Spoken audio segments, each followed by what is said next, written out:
But enough of this palaver. Let's get the show on the road. Yeah, let's do that. Busy day on the Opie and Anthony show. Yeah, hi, everybody. Thank you, Travis. I'm a little bleary-eyed this morning. How you doing? Travis is not happy.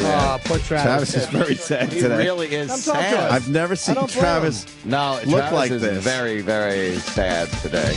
I've never I seen. woke up so depressed. Oh, Travis. Yes. You've never seen me this depressed. I didn't even rub it in or anything when I came in today. I was just like, nothing. I've never Like, seen Travis like this. It's good that I'm here because if I was just sitting at home, no. I would just Well- stew in. Well, for the people, Travis is a big Orioles fan. Huge. And I've never seen Travis sad in all these years working with you. Never. He is very depressed. That was tough.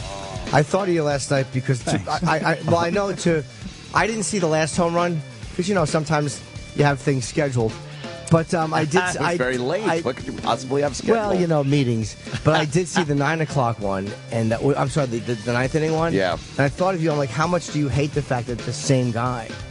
Yeah. Like everyone has that.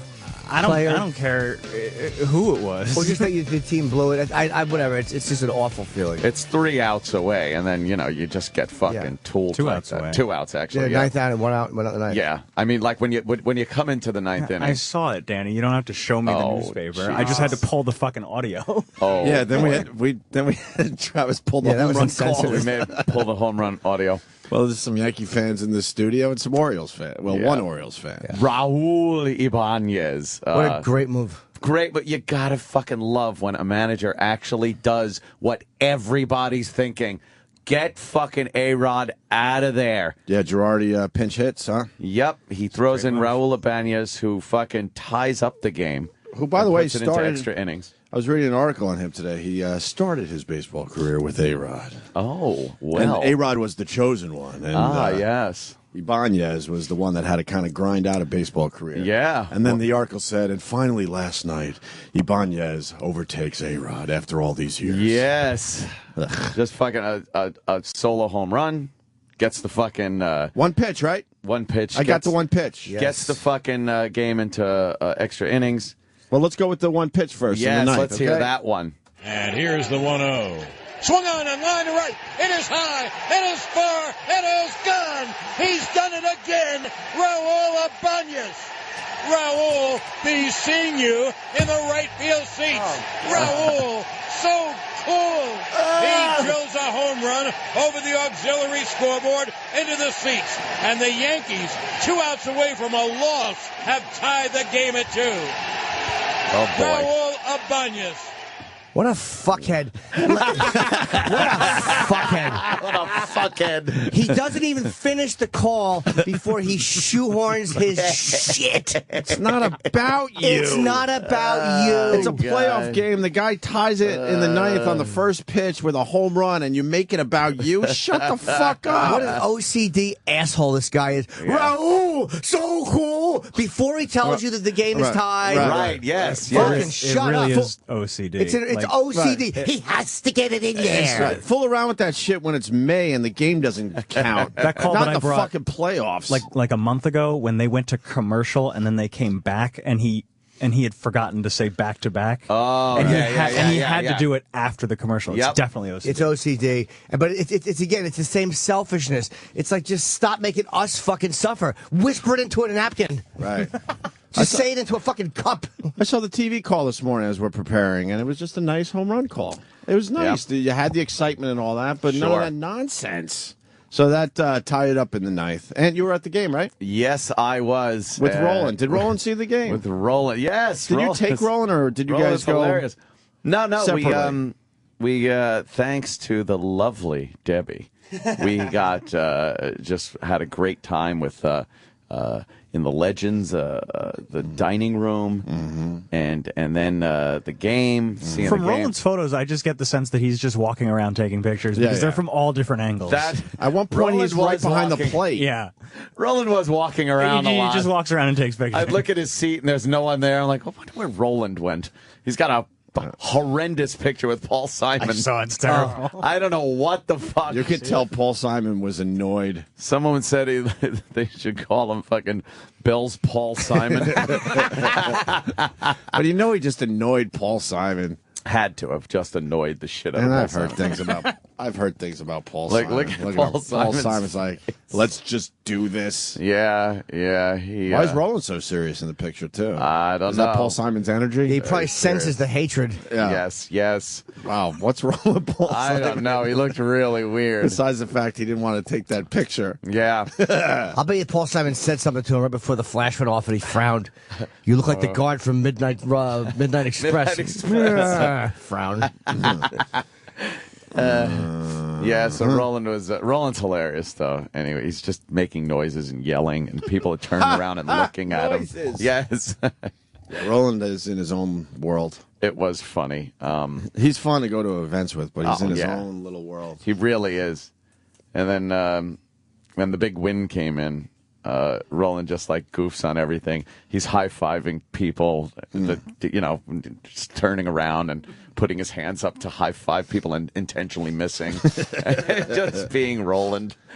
He's hilarious. So Ibanez. Ibanez. Ninth inning ties it up with one pitch. Yes. As a pinch hitter for A-Rod. That's beautiful. For A-Rod, just get fucking... When I saw For the A-Rod's- A-Rod haters, that's beautiful. When I saw A-Rod's dumb name come off the fucking line up there... Did the stadium go nuts? Yeah, everybody fucking was just like, thank God he's fucking out of there. Well, I was reading in the paper today. There's rumors he might be out of that fucking lineup. He can't- should be. He can't hit righties right now. This is playoff fucking baseball. The Yeah, guy has fuck no him. place in there if he can't fucking perform. Dude, he would get up to bat, and everyone gets up to piss.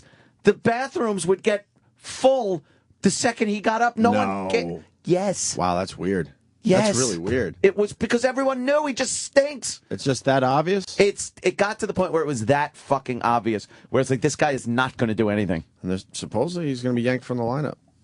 That's what they're hinting at on the sports page. Well, if anyone could have driven it home last night, it was Ibanez, because then in extra innings, he gets up there and fucking does it again. Travis, Travis is not happy. Oh, man. It's so weird to see Travis like that. Well, it was in the 12th inning. You really like your Orioles, huh? He loves Obviously. the Orioles. I can't. How long have you been an Orioles Since I was fan? born. Oh, my I God. can't explain to you Oh, my God. how much of my life I've put into this piece of shit team. For the most part, They're not a piece of shit team. They were. They're for in it. 15 years. yeah. Oh, okay. Since I was 16 years old, Right. they have sucked. And you still were a fan. And I watched.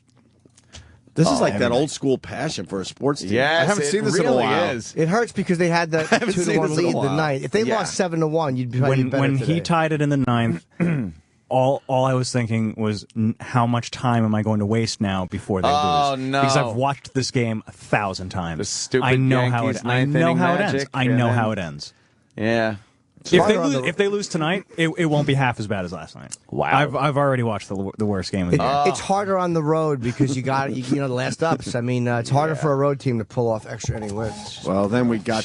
I didn't even see the last home run. I didn't either. Oh, really? It was went off tugging his my bat. dick. I've got the remote in my hand. Oh, you're one of those guys? I've done that too. I I've done can't it. do that. I have to suffer. No. You're one of those guys. As soon as you know, you just click it off. Oh, my God. The second he hit that ball, it no was, kidding. it Poor was poor whatever. Lisa's got a big black eye. Is the kid okay today? Yeah. Oh. Kid's all right. The Kid's dog's safe? got a fucking broken leg. He's limping around. Riley's just crying because Daddy was Yeah. yelling. Mama, birds do bad. She doesn't know what they are. She's 3. She's not retarded. I know. But she's just too scared to say the word Oriole, so she says that's the code word they use. How's the birds? Is there a lot of sweeping There's- up going on at there your was house no- right now? No, there's no boy. yelling. There's no. You have to. So the second it went off his back, you just clicked off. Click. I was already in bed. Oh, I knew it Travis. was How long did it take you to fall asleep? Terrible. 5 minutes. Oh, you're okay. But the reason I don't click off in those situations, my mind starts fucking with me, and I go, maybe it was an illegal bat. Maybe it was an illegal bat, and they have Bat's corked. and they're going to call it back. Pine tar. Yeah, maybe they're going to check the pine tar. I can never click off. I have to suffer. My wife's been away since this was the first. Of course she This has. was the first night that no. that she's seen me watching one of these games. Oh, no. And I'm just sitting there. I'm just nervously, tapping my leg. She's like, "Hey, nervous, stop it." A batter later. I'm like, this is why. This is why. Yeah. You think it's in the bag? It's She never. jinxed it. Yeah, she did. I want her to go back up to Montreal so I can watch more baseball by myself. Well, I'll tell you, 12th me inning. being at the game is key. And this is why I didn't go. This is why I won't go. Oh, my God. I've got Could you imagine? You a gotta chance go. to go tonight. You have to. There's gotta go. no. You gotta mix- I don't want to be there. You got to for that. mix this shit up. No. That fucking No. that would have depressed the shit out of you. That I crowd. don't wanna be there for that. When that fucking ball, right when it went off his bat, that place went fucking bullshit. Really? What a It was surprise. so. It's so. I know, right? It's so cool to be there when shit like that happens. It's just. Bah! It's so loud. Everyone's just Well, let's get to having the. such a good time. It's great. I want to hear the TV and the radio one. Can we hear the different calls? Can you find the TV real Yeah, fast? The TV one will be on. What time was the 12th inning? By the way, That This is a fast game. This was like I saw Yeah, the first. it- I saw the first it 4 or went pretty 5 innings, quickly. and then I was done. yeah. Was it I mean, 11 or something? maybe? Yeah. Oh, not bad. No, it was very It wasn't fast game. bad. and it was against a lefty or was he a righty? I'm sorry. He's a lefty. Wow, So- lefty. Good. We were sitting waiting for like a lot of people to leave. So we just sat in our seats and people are filing out. And I was just sitting there. I was right on one of the aisles and everybody's packed out. And I was just really seriously saying, you just don't pull A-Rod. You don't fucking do that. I go, this confidence is going to be, and people are looking down at me like, are you a fucking idiot? Like their faces were hilarious. You got to tape that shit. Yeah, I just thought That's it was my funny mantra. to do. Tape that shit. It was really fucking funny. It's like you don't pull By the way- A-Rod.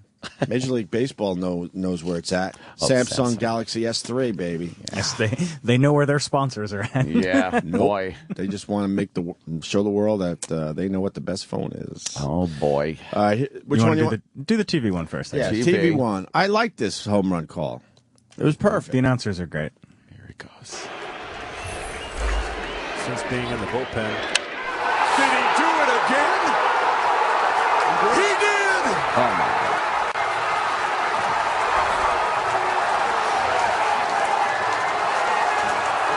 That's all you need. That's he did. No, because then it's Then you just watch Ibanez going around the bases, coming home to a giant celebratory Know what's Yankee cool about that? crowd at the plate. the announcer becomes a fan at that point. Yeah. You know, it's not about you. You become a fan and go, "Oh my God, did he just do it again?" It's pretty much what anyone's thinking. Yeah. And then you got John Sterling, the same exact home run call. He pinch hit for A-Rod in the ninth and hit a tying home run. Three infielders on the right side. Lefty to lefty. Mattis steals, swung on, and driven to deep right. It is high. It is far. It is gone. He's done it again. Raul Ibanez has put on... All right, I'm going to stop this. I'm going to stop this like we do every John Sterling call. This And is throw where. away the disc. Well, no, this is where it should end. It is gone. He's done it again.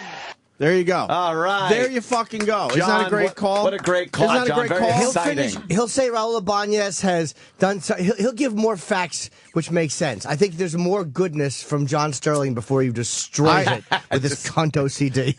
And he doesn't, it is high, it is whatever. He doesn't even need that every fucking time, especially with these big home runs.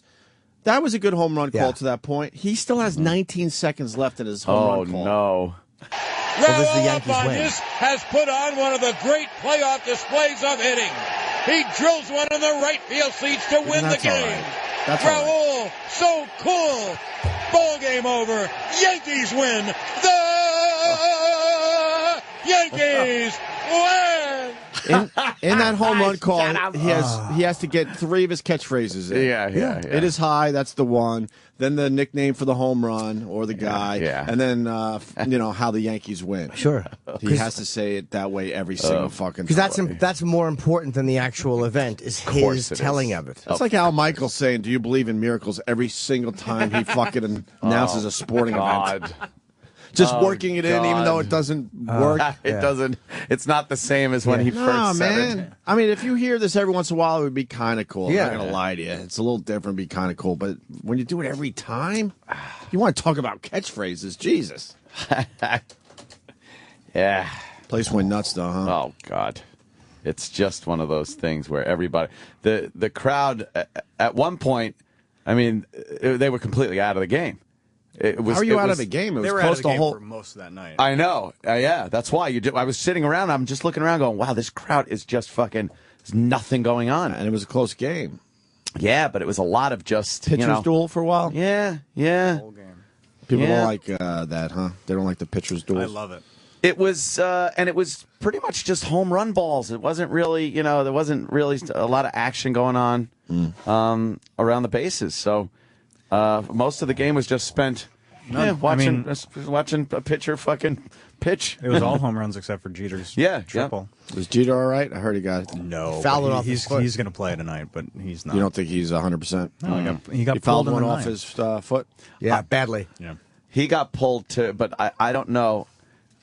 I was kind of thinking he got pulled so as not to make A-Rod feel so bad. We're for gonna pull getting both of pulled. you. It's like, yeah. Why don't you both sit in the dugout for a little while and chit-chat? Jeter, who tripled and then hurt himself. You, who have been swatting flies, you fucking juicy lip twat. Juicy lips. He's got those big juicy lips. I almost felt bad for him at one point last night. How do you feel bad for a Because guy there that was- makes that much money? That reason I don't. But there was one. They showed one of the strikeouts, and he just you could. When it was a called strike. Oh, You mean he finally No, showed some switch emotion? misses. It was Yeah. it was an older one from like over the series, and he's walking away like, and you could see he doesn't want to freak out in front of everybody, but. These guys are all ego. Oh, that's frustrating. This is destroy. If there's any consolation to A-Rod haters, we hate him. He really hates himself because you do care because it's humiliating. And then it's to have, humiliating. and then to have that happen last night is even worse because now it's like, oh, so some guy could just come in for me and fucking knock 2 home runs in? With that said, what they were saying this morning, he became a cheerleader, A-Rod, and he was the first to congratulate him on the top step of the dugout. Yeah. A-Rod is just fucking playing that role. He fucking hates that this went down. yeah. You don't You want should this never to go have to down. pinch hit for a half a billionaire. Never. Never. Right. It's crazy. Never. And he hit it off a lefty. The final home run was off a lefty. Yeah, lefty. Yeah, that was just. But I'll tell you, he's probably happy the guy did it or someone did it because it's better to him have a dog shit series and they win than a dog shit series And and they the whole lose. story is You're how right. much he stinks. Or anyone who helps win that game, he's probably like, thank But- God they're not thinking about me right But now. if they don't win the World Series, it's going to be the same scenario you just described. Yeah, the whole offseason. They have to win the whole thing to cover up his horrendous performance. Yeah. You guys want to talk to Stone Cold E.T.? Yes. Of course. We're finding these internet stars. Stone Cold E.T. What's going on? What's up, man? It fucking rules. I don't know how, but we stumbled upon your video, and we've been fucking laughing our balls off the last few days. Well, let's say this. Stone Cold E.T. is back in town, and he's going to whoop some intergalactic ass. Stone Cold E.T. when he's fighting Martians and Mars attacks, or he's on the movie set of aliens looking at Ripley in her pretty little eyes and having a bear with her. Hey, Stone Cold Steve Austin going straight to the movie Predator, looking at Schwarzenegger, looking his video eyes and whooping his ass. Looking at Predator. can I ask? Damn, I gotta get the hell out of here because he's gonna whoop my ass. Stone Cold E.T., can I ask what you normally order from White Castle? That was an odd culinary choice. Yeah. Well, Stone Cold E.T. like doing a little Happy Meal. I like getting those little toys. I like playing with them. I like their little drinks. I like Happy Meals, plain and simple. And if you don't like that, I gotta go there, open a can of whoop ass, and walk it dry. Don't forget about the onions. Some onions. Onions. Stone Cold E.T. It looked very hard to drive. It looked like you really had to look down at your gear shift. Yeah, where they told you to pull up to the next window.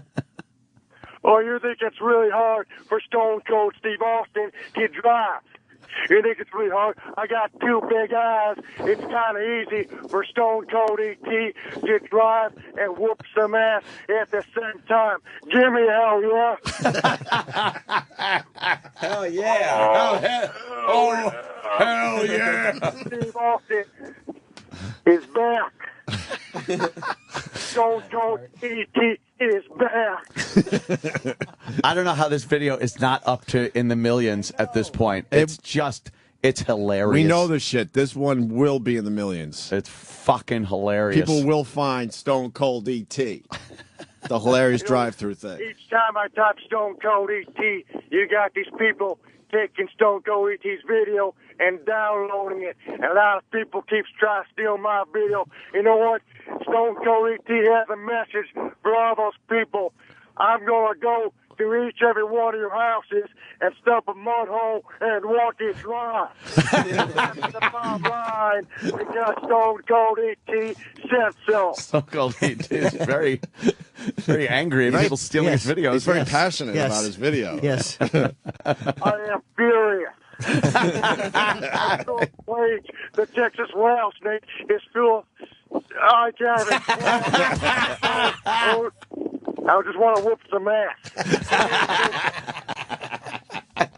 Stone Cold E.T. Shit. Fucking, this guy is Matt, and he does Stone Cold E.T. We fucking love it, man. You should do it. Other videos of Stone Cold E.T. It's a very funny character. Yeah, Very absolutely. Fucking Listen to pothead. that. Yeah. Are you a pothead? Not really. Oh, not really. huh? What do you do for a living, Matt? Well, I currently work in the city doing maintenance work, but once in a blue moon I do stand-up, and comedy's been a huge part of my life.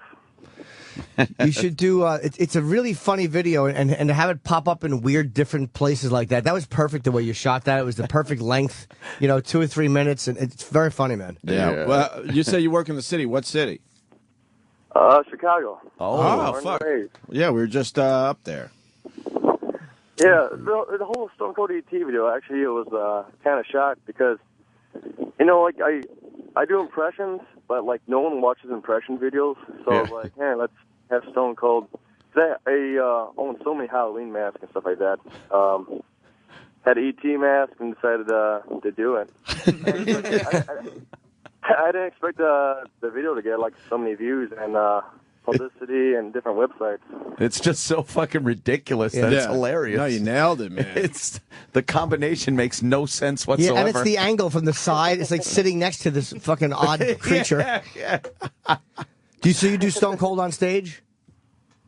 Oh, yeah, I do, actually. Like, that's actually one of the first impressions that I actually knew how to do. Like, I remember I was like 7 years old, and my dad bought me a voice recorder. I used to watch a lot of wrestling, so I used to record his voice and play it back on a cassette tape and kind of like, imitate that. And ever since I was little, I used to sound like Stone Cold. It's weird, like a wrestling one like that specific. Like, half the audience probably gets it, the other half doesn't know who he is because they're not wrestling fans. Yeah, that's what I was thinking, too, like, some sites actually, I was reading some of the comments, a lot of people were like, a lot of people didn't think it was funny, but, like, the people actually know who Stone Cold Steve is. I guess the real Stone Cold actually put it on his Twitter. Oh, really? Oh, he did? Okay. I don't know how many times I just said Stone Cold. Probably so many times already. A quarter for each time. I also saw you're doing a pretty good Ultimate Warrior. Who else do you do? You name them, I could probably do it. Like, all the main impressions I could probably do, but a lot of people just keep on more and more wrestling ones. Yeah. Do you do Bob Backlund?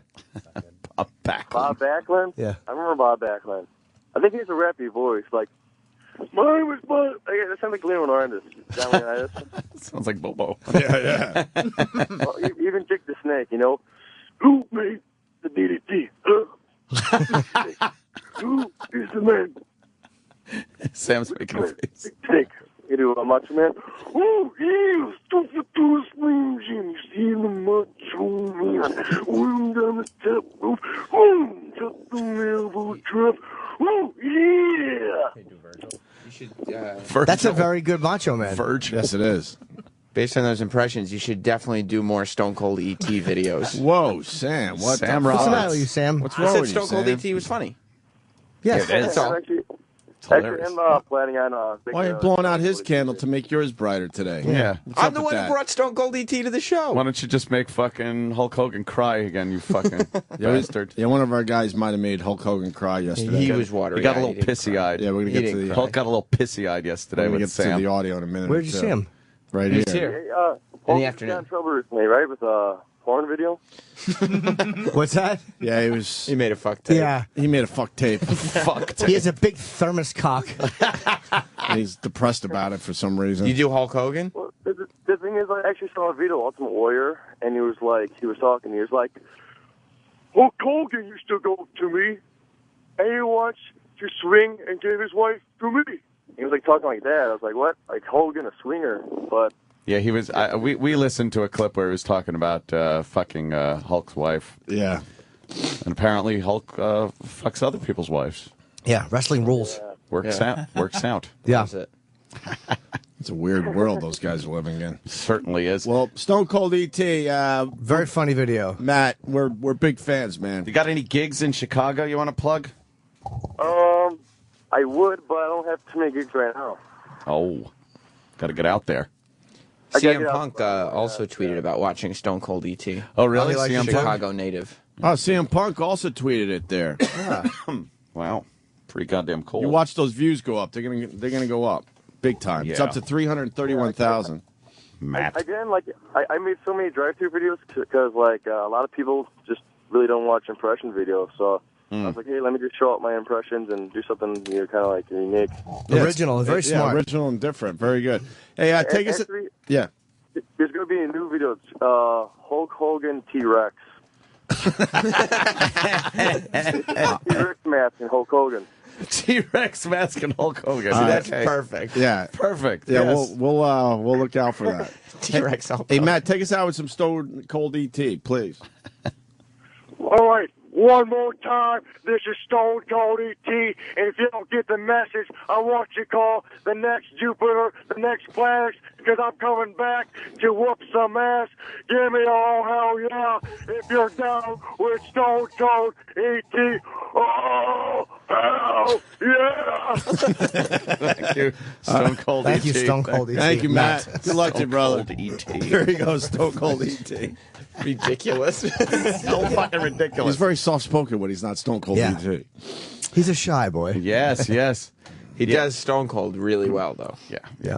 I didn't think the Warrior was that bad. Well, Sometimes it's hard on the phone. Yeah. And Macho Man wasn't that bad, was it? but when you've heard Yeah. really good Macho Man impressions, Who does a great Macho Man? Dan Soder. Soder. Yeah, Dan. Oh, does- when Dan does really good amazing impressions. ones. Yes. Dan Soder. That's does right, a he did that great when he was in, Macho right? Man. An amazing Macho Man. Yeah, so there you go. Stone Yeah. Cold ET. Stone Cold ET. But all the wrestlers are tweeting the video? It's funny. Yeah, CM Punk tweeted something about watching it in the parking lot with a bunch of the other wrestlers or something. Like wrestlers Did he love it. fucking tweet the link for the kid? I don't remember. Because he's got a lot of followers. Yeah, he's got over 1 million. All you got to do is, although just look up Stone Cold ET. You're not going to find many different things pop up. No. What did you talk to Hulk about? You got him in the afternoon? Yeah. I talked to him. I talked to him about the sex tape.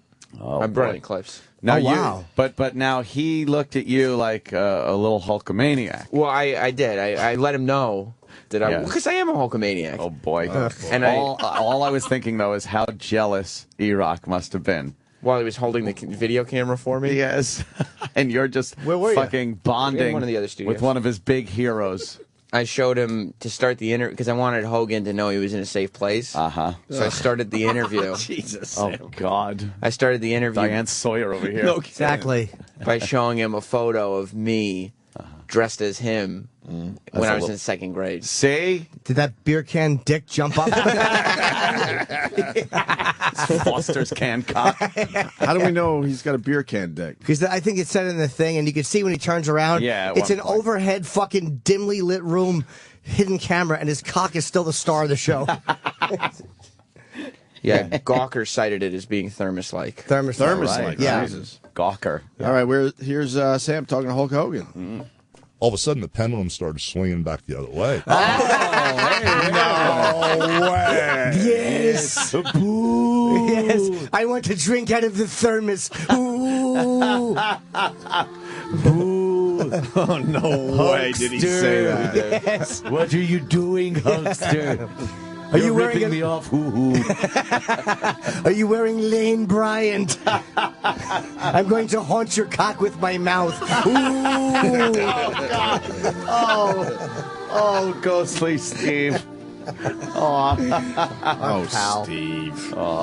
So that's your picture? Let me see. Was that the picture of you? Let's see. What are you showing us there, Sam? I don't know where it went. Oh, boy. look at that. Weird. You can't I hope even you pull lost up it your forever. own Come shit on, on the you internet. fucking find somebody else to do this. God, are you terrible? It's Stone Cold ET here. There you are. Ah! Oh, let me see that. Oh, my My God. God. Look at you. My kid will never dress as What's with Hulk. that douchey wig? It's not a wig, it's a bandana, like Hulkster wears. Ugh. Oh, you look so cute when you. I remember that outfit. You always said, Uncle Paul, why is there a hole in the back? I said, shut up. I don't even know what color you are. What's enraging about this picture? I know his mom made that costume for him. Of course she did. My mom Shit, never of made me a course. Halloween Should've costume. Out of Ever. Hulk's real ass hair. She knitted together from Hulk's ass hair. She followed Hulk around the country for 2 years, collecting his ass hairs. Yeah. She posed as a laundry lady, Yeah. and she'd go into his wrestling uniform and gently pluck ass hairs for the uniform.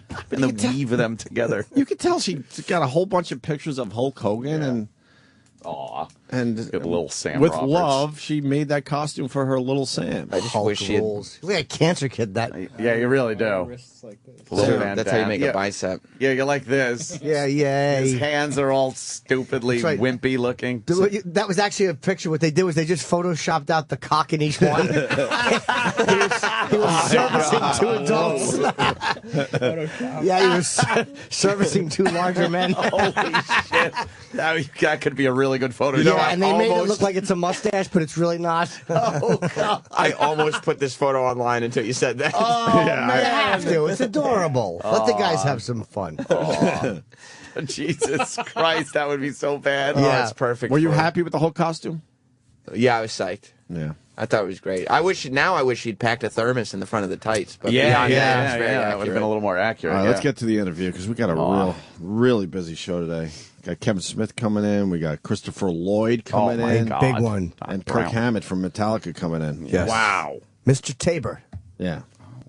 And maybe some Jocktober Yes. in. Do we have the audio left from yesterday? We should. All right. Now, I thought we were Just just in doing it case. right now. How dare you? Here's Sam and Hulk Hogan. All of a sudden, the pendulum started swinging back the other way. why? And I started getting a new life, and I became a better person. I met some woman that wasn't jaded by this industry and had knows nothing about this crap that's going on. The pendulum swung back, but it's kind of like a spinning wheel that stops, and shit keeps flying off it for Okay. a while. So it's, What happened? shit keeps flying off the pen. Well, because in the beginning he was talking about how He's just basically setting it up where, he was in a bad place with his life, but he was finally getting into a good place, and then this shit hit the fan. precisely. Gotcha. off it Okay. for a while. It's So- karma, it's energy. And that stuff from your past. yeah, kind of- man. And all of a sudden, shitting just when on I you thought again. it was over, you know what?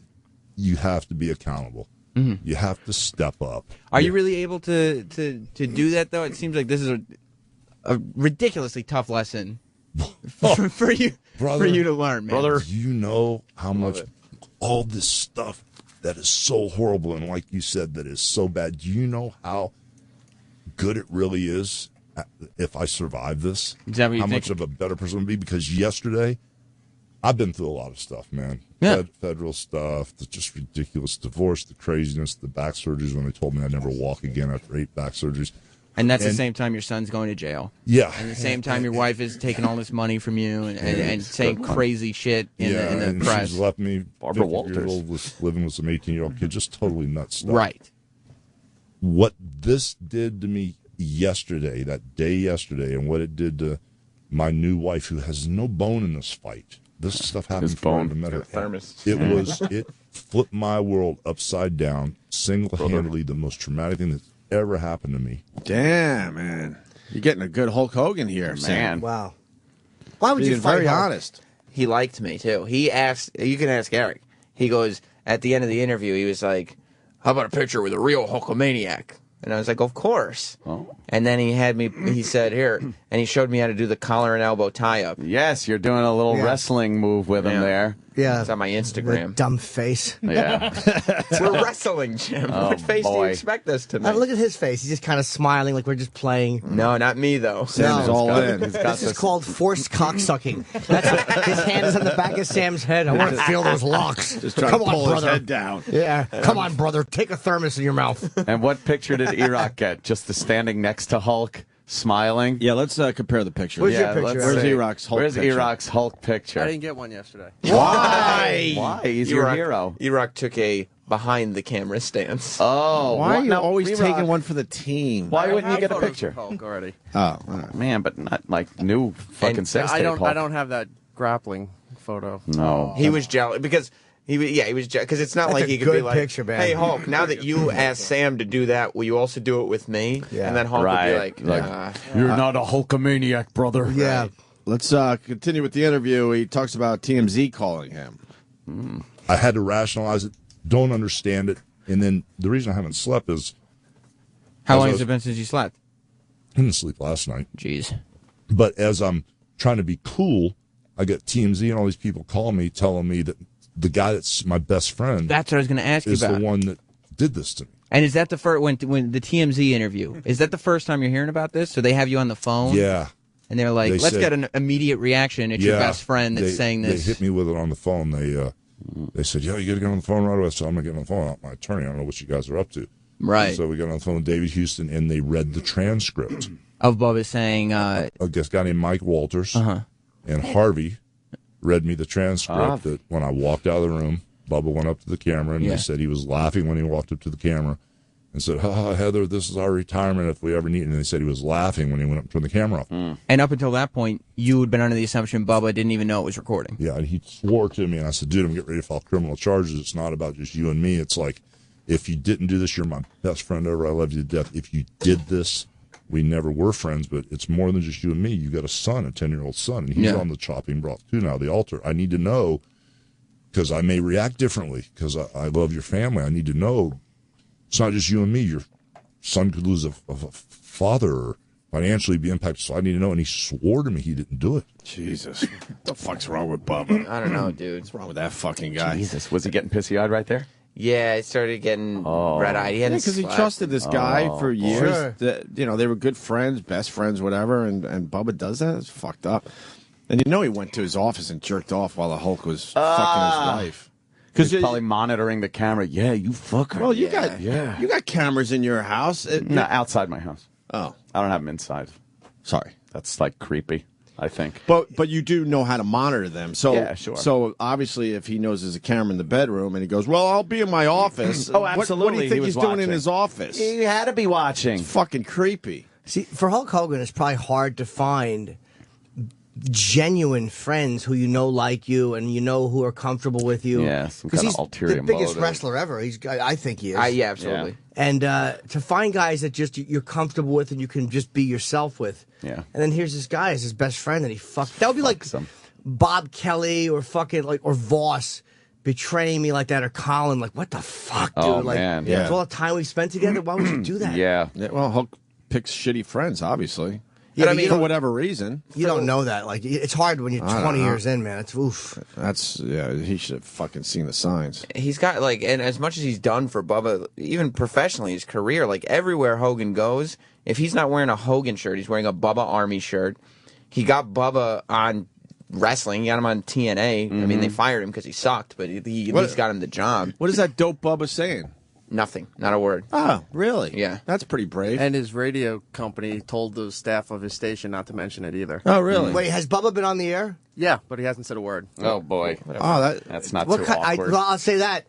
I don't think Bubba released this. He never would have left that last part in there, and B, Well, what? He's not with his wife anymore, right? They're So divorced. she obviously grabbed a copy of this, I think. Maybe. You think? But still, he's on the tapes. He knows Right. he secretly taped his Right. good friend. And he told Hogan, like Hogan said, that I didn't know this was recorded. I didn't know the camera was on. maybe, you know what?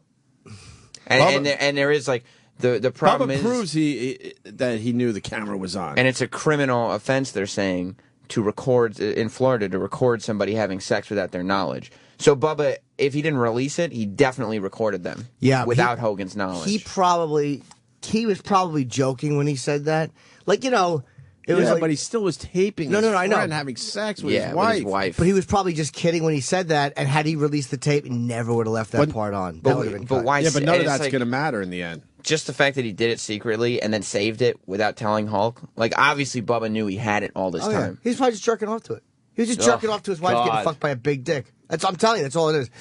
Unless he has a thing. I don't know what Bubba's sexual thing is, but I'm going to guess he was just jerking off to this. 'Cause that's what I would do if I see the chick getting fucked by a guy. I would just jerk off watching Well, this Bubba, you know, tries to act like he's a tough guy and a brave man. Why isn't he talking about this? Yeah. Why isn't he talking about this? I know. This is like Probably finally the legal ramifications. Yeah. You know? Well, he should say something. But how do you go on the air every day and do that kind of show? Because this show is like our show in the sense that you're just talking. It's not. Yeah. How do you not address this? I mean, that's Hogan a is scumbag his move, man. public best friend. He's been on Bubba's show hundreds of times. Yeah, yeah. So you continued your interview with Hulk Hogan. Oh, yeah. One of your heroes. I asked Harvey, I said, Harvey, did you see the tape? And Harvey said, no. And I said, well, then I don't believe you. And then back to what? Harvey Levin. Yeah, he's talking about Sorry. the conversation that he had with TMZ Live that we played on the show yesterday. Right. When Harvey told him, Harvey! this is what it says on the tape. And he's saying that he had no idea that Bubba had said that on the tape until end of they the tape. told him on the air, Right. this is the transcript. We've seen it. And once again, Bubba said something like, we could retire off this. Right. So Hogan always thought that Bubba didn't know that it was being Right. recorded. I asked Harvey, I said, Harvey, did you see the tape? And Harvey said, no. And I said, well, then I don't believe you. And then Mike Walters goes, well, I saw it. All of a sudden, some crazy voice came on the conference line and said, Hogan, this is the executive producer of the show, and I witnessed the tape of Mike Walters.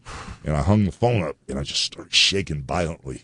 I couldn't control Like my when he body. I gets was crazy and shaking. tears his shirt off. Is that how he was shaking? He started hulking up. And He then started hulking up. He pointed right at Bubba's picture and went, Oh, no. man. No. And then he leg dropped the towers. Let's not forget, he did it for us, though. He did. He meant to. He had good intentions. Yes. Control my body. I was like shaking and freaking out. And my lawyer, David Houston, was calling me. Everybody was calling me. I thought on that spot I was going to have a heart attack. I couldn't push my iPhone to answer it.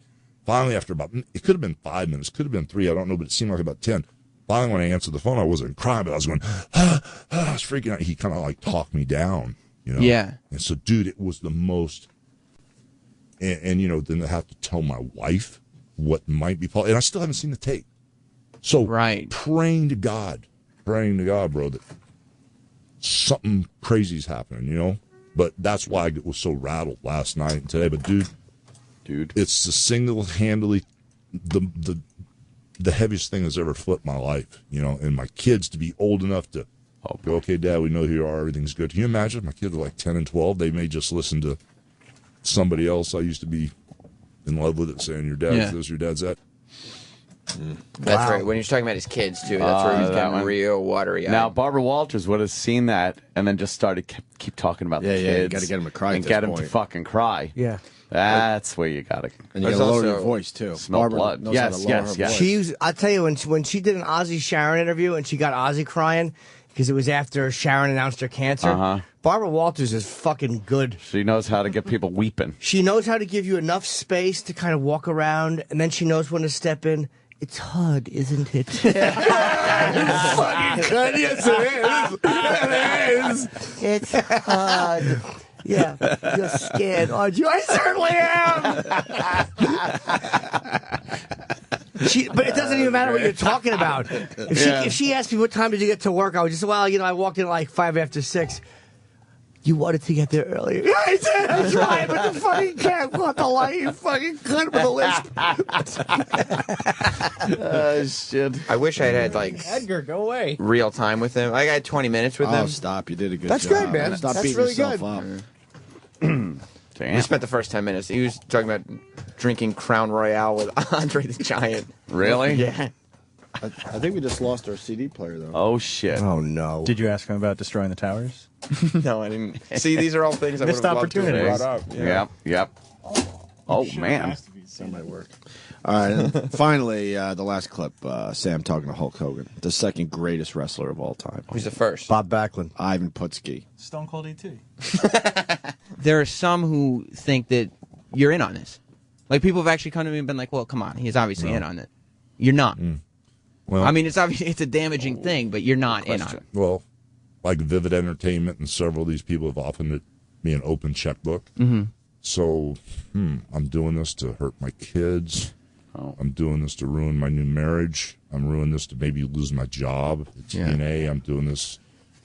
I mean, I don't. And not making a dime. Yeah, I don't get that. Right. You know, I mean, I don't. I've been through enough. I don't need this type of publicity. Yeah. You know, so you've probably learned better than anybody that negative publicity is very different than it'll change your life, bro. So I positive mean, if they publicity. think I'm in on it, bro, I don't know what to say. Oh, yeah. You know, I really don't. I don't have an answer for that one. Kick your ass. Mm-hmm. You fucking start continuing on that line. You know what I wonder?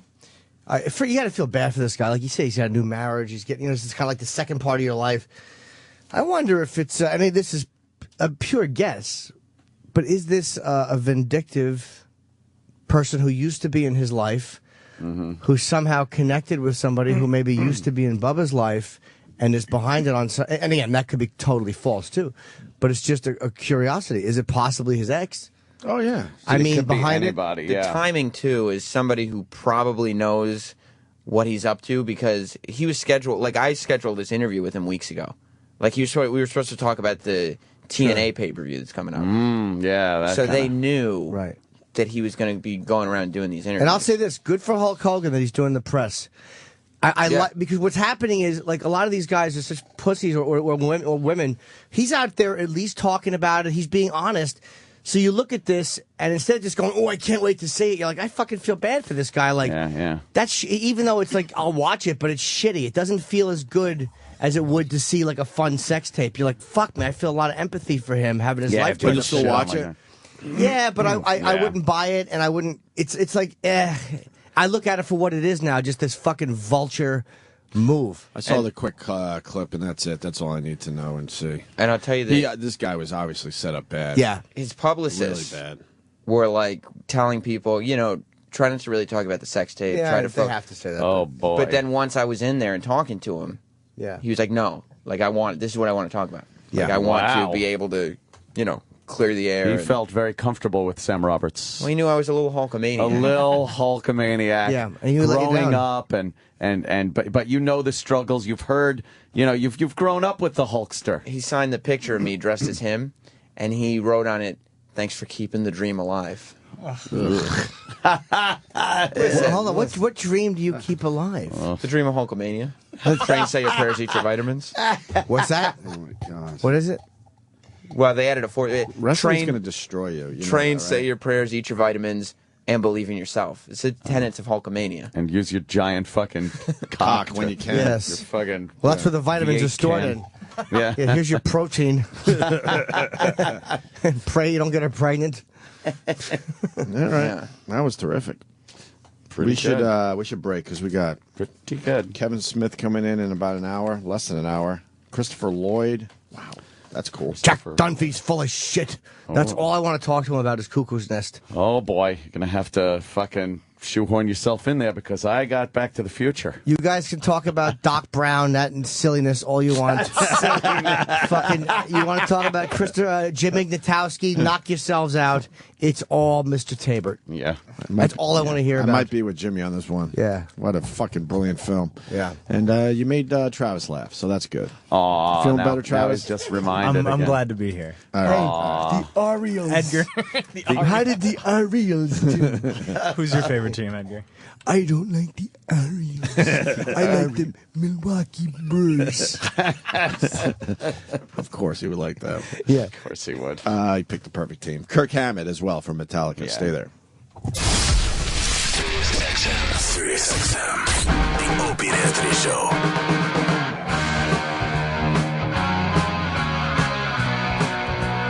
What a dumb song.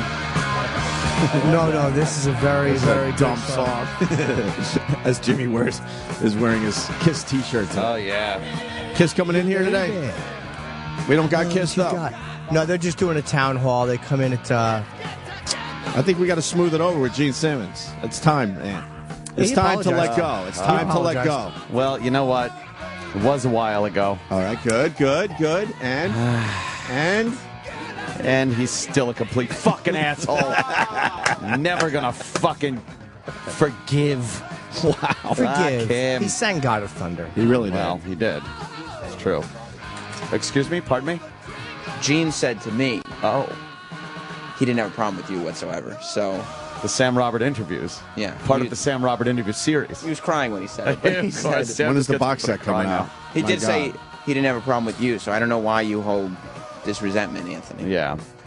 They were very good. A public thank you to the great Justin Stangl. Love the Justin Stangl. Who told me about this in advance secretly. And I never blabbed it. And he got me into the Ed Sullivan Theater, which was extremely hard to get tickets. And he had his assistant meet me downstairs, Mike, who waited online with me until the band was done rehearsing. Yeah. And made sure I got into the third row. They took great care of me. Third row, Ed Sullivan Theater to see Kiss perform live. It's Letterman Crazy. stage, 500 people, not Crazy. even.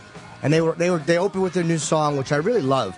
And they did just a bunch of old stuff. Like, they know what people want to see. They're That's fucking awesome. smart. They don't do a whole bunch of too hip for the room shit or a bunch of B-side. Yeah. You know, they just know what people want to see. Yeah. Smart. I love them. Nice. Oh, yeah, I saw the pictures Cool. you were tweeting. Yeah, and they're coming in today to do a town hall. Jose is doing it. The label wanted like a real music guy, which I get. I mean, he's Headbangers Ball. Yeah, I was going to say that, but I was like, I couldn't think of a letter.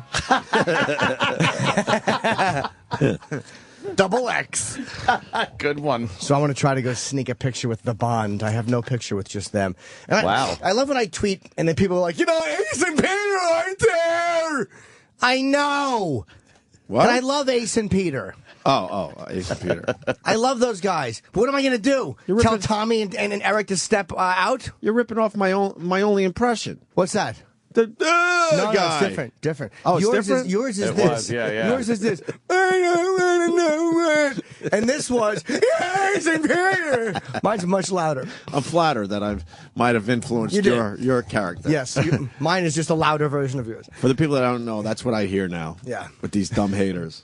But it's amazing how it's like I know I that love it's that, yeah. it's just Tommy Thayer and Eric and Peter. I get it, and I love the original lineup more than I love Breathing. I love the original fucking four, but it is what it is right now. And the that's band fine. sounded great last night. What am I going to do? You've heard- not listen to the guitar? You're just a super fan, and you've seen all different versions of these guys. Yeah, my only goal, and we're interviewing Peter. But they're not getting back together anytime soon. I don't the think original ever, four. unless they're This inducted. could be into, ever at this point, right? The only shot you'll see at them doing it is if they're inducted into the Rock and Roll Hall of Fame. Then all four original Oh, I members thought they will were show up. already in there because they've been a big influence on rock and roll over the years. That's right. No. Well, you can't give real credibility because they nominated Public Enemy this year over Kiss. It's like an embarrassing fucking what did Johnny Rotten call it? Oh God, a was that hideous great. fiasco. Yeah, Johnny Rotten was fiasco. A hideous fiasco. I'm so glad that worked out Yeah, I yesterday. told you. That He was was- great. I'm always right about these cool things. as fuck, man. He wants to yeah. come back too, and we will have him back. Yeah, apparently he was saying good things about us down the hall. Yeah, whatever. To, Whatever. yeah. He was a very good Yeah. a very fun interview and a very talkative guy and smart.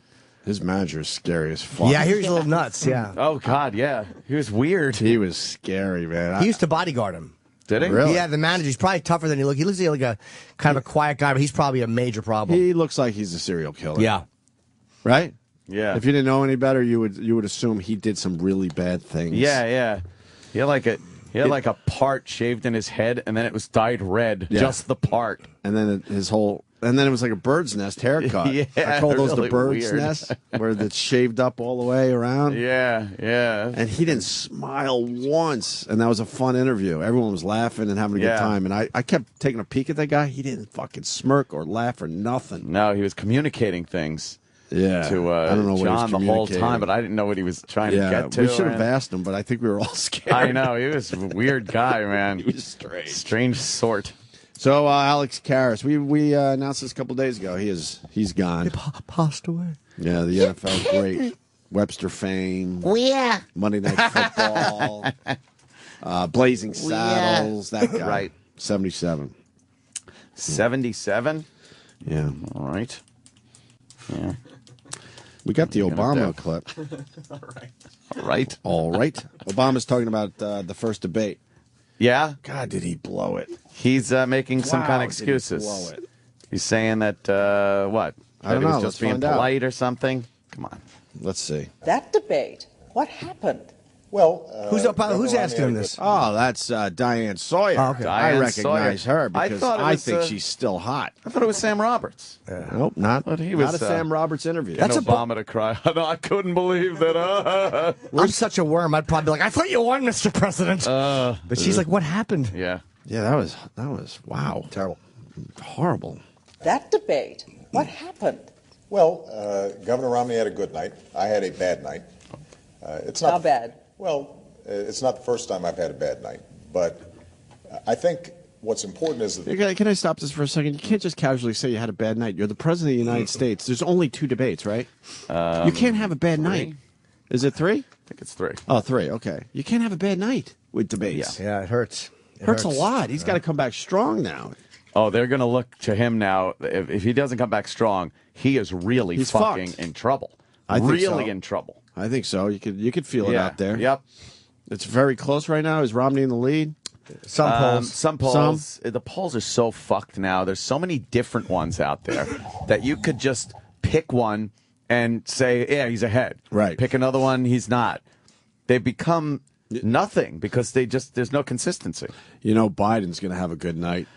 That's tonight, right? That's tonight. I don't know. Biden dude. will have a good night. Dude, I don't know. He's going to be full of zingers, and sound bites. You don't think Biden's going to have a good night? He's a loose fucking cannon. That's why he's going to have a good night. I don't know if that's good. You think Obama's nervous?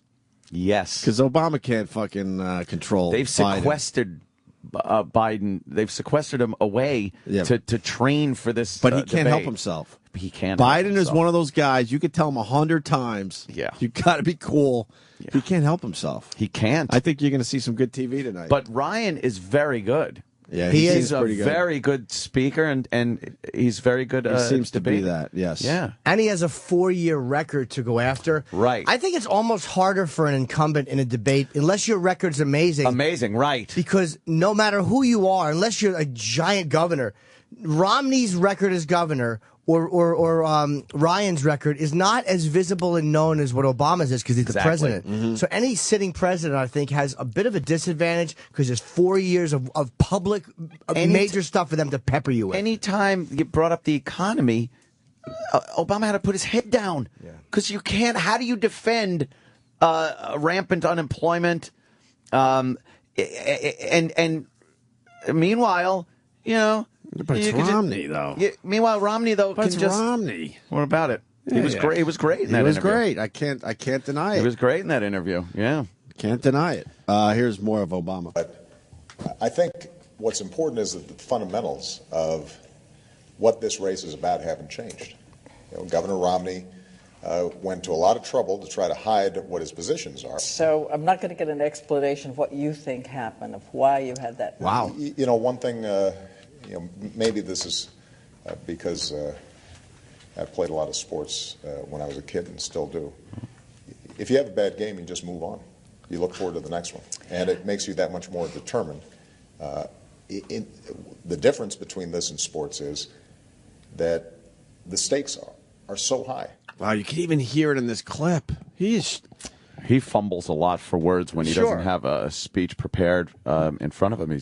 He's not as good a speaker as everybody gave him credit for being, especially like at the Democratic National Convention. Right. But he's shook up by Diane Sawyer and what happened. You could hear it in his voice. She just called him out on not answering your question, so I'm not going to get an answer. Yeah. Fuck. You know how much balls you have to say that to the president? She has been through the mill over the years, so she's one of those people that'll ask anyone anything. Obama's been beat up for 4 years, and I think it's starting to get to him. Take his toll? You could hear it. His confidence is... I think he might not want the job. God, imagine Maybe that. he realized, what the fuck, who would ever want this job? I I've was heard that over thinking- the years. It's the worst job you could possibly I have. had my beliefs. Thought I'd come in there with hope and change. Man, maybe he'll be the first president to have a nervous breakdown from the pressure. Man. He's But really fucking Joe Biden. Let's do this, Joe. I can't wait. Zingers. He will definitely have a few zingers tonight. He's supposed to be. And I'm not saying because of policy. I Yeah. just fucking love Joe Biden. I love the guy. The vice presidential debate, the incumbent is supposed to be the attack dog for the president. Right. He's supposed to do and say the things that the president normally can't say during a debate because it comes off as a little too harsh. Yes. So that's going to be his stance. And then you're going to have Ryan, who's going to be a facts and figures guy who's going to try to refute any. You mean lying guy? Lying guy. Well, if you're a You mean lying Democrat, guy? if you're a Democrat, that's what you'll Okay. say. It's lying guy. Just want to represent the other side. That's Against what they the would attack say. dog. Right. Exactly. Yeah, You got yeah, lying yeah. guy and the attack dog that So- might have a few shooters before the debate. You think Joe will have a few shooters? Loosen up a little. You know, you have a few shooters when you go home, and you're not the same person. Shooters. Here's a line you'll hear tonight. Well, you know, while you've been busy working on your abs, I've been working on the economy. Oh, Zing. boy. That's a zinger. Yes, that's a Joe Biden line. Yeah, well, he's been going around saying the Osama bin Laden is dead and General Motors is alive. That's been his Nice. mantra. Well, that's a good lately. one to have. It's good. It's a good soundbite. Yeah, but boy, this whole Libyan embassy thing is really getting on top of Obama's back. Because they won't say what it is. They're having hearings about it, and what's coming out is not very favorable for the White House. The fact that there wasn't any riot due to a video at all in front of the embassy. It was an attack. It was a 9/11 anniversary attack on the United States embassy staff. And that's all it was. Yeah. And it was very well planned and very heavily armed a group of people that attacked the embassy. And for the White House to come out and say that it was because of a video was an out-and-out lie, and they knew it. And the ambassador had come forward and said he wanted and needed more security, begged for it. And they didn't give it to him. Why didn't they? That's what's coming out now. Why? Who dropped the fucking ball on this? And for people that I've tweeted and realized people are saying, well, you know, it's not the president's job. The president does this. That's the State Department. That's this. That's the other thing. No, it's his watch. And if he wants to take credit for Osama bin Laden, then you got to take credit for the fucking bad things too. I mean, Jesus Christ, the ball was fucking dropped. Well, it is Americans died because somebody wasn't fucking paying attention. It is an election year, though, so you got to cover that shit up. Well, you cover it up and it comes out, and it's looking very bad. It's looking like they definitely knew something. They kept it from the American people. Someone made a mistake. They weren't given the security that they needed, that they asked for, and people died because of it. And it was covered up in a way that was supposed to blame it on a videotape, when meanwhile it was an obvious anniversary of 9/11 terrorist attack, and it's coming out. Very good. So we'll be watching the debate tonight. Yeah. What? I'll tell you after. I'm just reading something somebody wrote. It's very funny. Paul Ryan ends an interview. Is this all? It's this week. A It's couple of still days. playing. Yeah. Well, I haven't heard this clip yet. I saw this. He ends an Meanwhile, interview. Michael Moore posted this on his shitter. Well, what? He's a terrific American. That fucking Shitter See what instead I of did? Twitter. Instead I of love Twitter. it. He's a God terrific damn. American, though, Anthony. Do you like that, Sam? Loved it. Yeah, Boo-hoo fucking Roberts. That ought to be the name of your show. Welcome to the Boo-hoo Roberts Hour. You talk, I get you to Oh, boo-hoo. pissy eyes turns everyone into pissy eyes. Yeah, fucking Sam. He'll turn those tough eyes into liquid cum machines. Right, come. Michael Moore tweeted this and tried to make it seem like Ryan came off looking bad in this. Right. The reporter comes off looking like a fucking idiot, and Ryan comes off looking like he's doing exactly what he should have done. All right, This guy had an agenda. Let's listen. Does this country have a gun problem? This country has a crime problem. Not a gun problem. No, I mean, if you take... Don't we have a gun problem? No. We don't have a gun problem. Compared to other countries. We have a car problem, too, then. And I'm going to stick to that, even though it seems to be the hacky thing to say. Then we have an alcohol problem. Yeah, we do have an alcohol problem. Yeah. We do have a No gun one's addressing problem it. in this country. It's not a gun problem. I'm not talking about legal guns and all that shit. I'm just saying in general. It seems There like we are- have some kind of problem with guns. There are in this plenty country. of laws. There are plenty of laws that just aren't being adhered to. Yeah, and aren't technically- being But enforced. plus, then we Ryan's have right. a gun problem.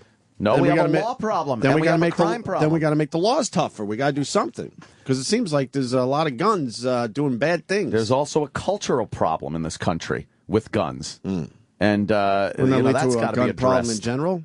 No, it's not a gun problem. A gun is hardware. It's a piece of fucking hardware. It's a hammer. It's a fucking hammer that throws nails really far and fast. Is that all it is? It's all it is. No, I mean, if you take a look at the gun laws we have, I don't even think President Obama was proposing more gun laws. We have good, strong gun laws. We have to make sure. We have to make sure we enforce our laws. Yeah, we have to. We have lots of laws that aren't being properly enforced. We need to make sure we enforce these laws. But the best thing to help prevent violent crime in the inner cities is to bring opportunity in the inner cities. Is to help teach people good discipline, good character. That is civil society. That's what charities and civic groups and churches do to help one another make sure that they can realize the value in one another. And you can do all that by cutting taxes, right, with a big tax cut. Those are yours, not mine. Thank you very much, sir. Yeah. Sorry. That was kind of strange, trying to stuff words in people's mouths. Well, I don't know if that's strange. No, but it sounds like you're trying to answer the question for me. I think that's a little odd. I thought the reporter came off just sound like a cunt. Yes, yes. He's like he's talking about the gun thing, and Ryan addresses it very, very nicely. You did a good job addressing what this guy's question was. So then he didn't get a good bite on that. So in the middle of discussing the gun laws and gun problem that he said, he then throws a tax thing in. Just to try to fucking hang him up on that? Well, the way he threw it in, it was what was cunty. Right. So that's going to happen by doing this. That's what the agenda is. If he would have said to him, well, okay, that's all well and good, but Governor Romney proposes cutting taxes. Right. How will cutting taxes for wealthier Americans translate into civic and church groups helping people in poverty? How does that connect? And can I clear something up, please? Yeah. Romney is not trying to cut taxes for the wealthy. He just doesn't want them raised. The expiration of the Bush tax cuts. January 1st. Which, by the way, everybody's fucked on that one, January 1st. Look it up. Everybody? It up. Everyone across the board is getting their taxes raised, even the middle class, the low. Everybody's getting fucked January 1st. So, but Romney isn't talking about I gotta vote for Romney tax now. breaks. Somebody tweeted me and said, Anthony, how do you feel about Romney flip-flopping? You're not going to get those tax cuts that you were promised. I was like, first of all, I never heard him promise me a tax cut. Wait.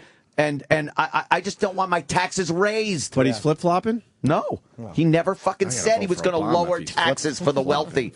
That's what fucking the Democrats have been saying. But what's the real deal? He's not saying that. The real deal is let's keep the fucking Bush tax breaks that were put in place years ago in place until this economy fucking shapes up, because raising taxes is a horrible thing to do. And what Romney said, getting more people to work will make more revenue for the government, because more people will be working and being taxed, and you raise revenue that way instead of just taxing the few people that are working now. Who's going to raise the taxes? Obama? Obama. Fuck, I got to vote for Romney then. Well, there you go. It's obvious.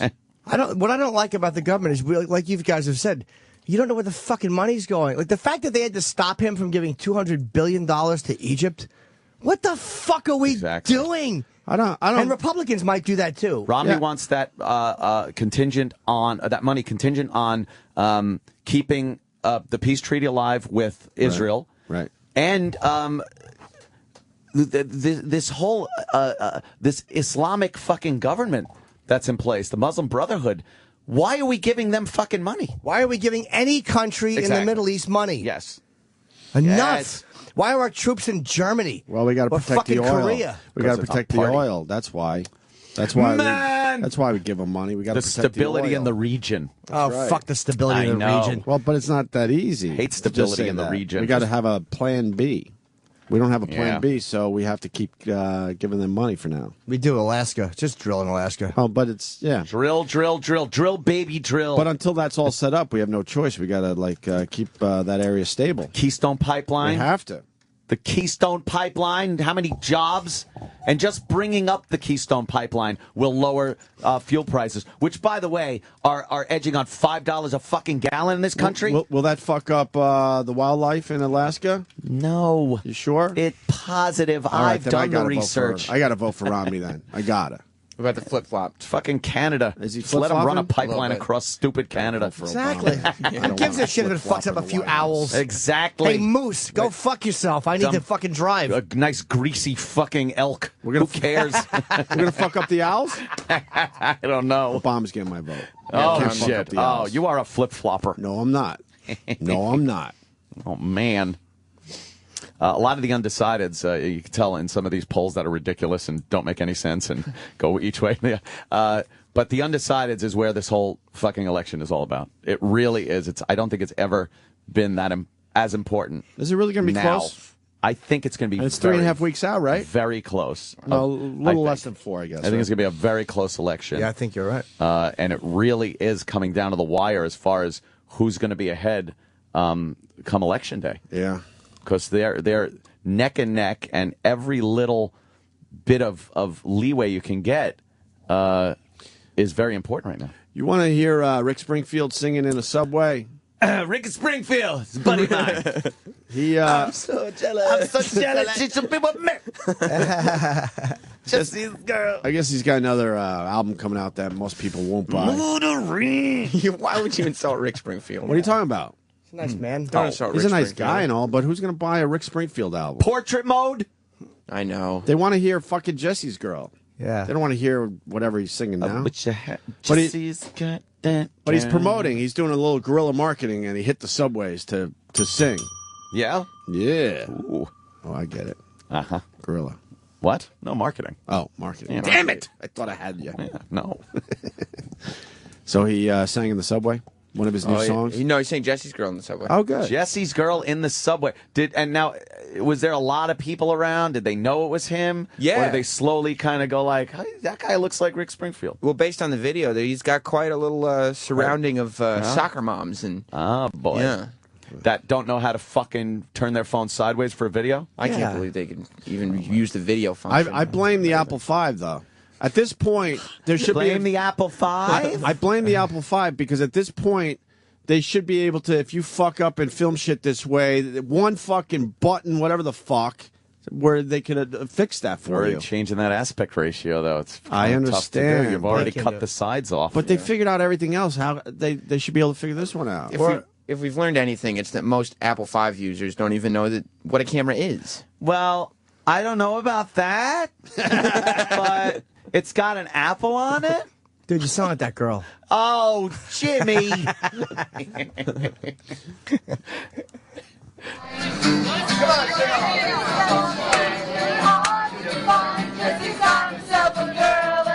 don't want to hear them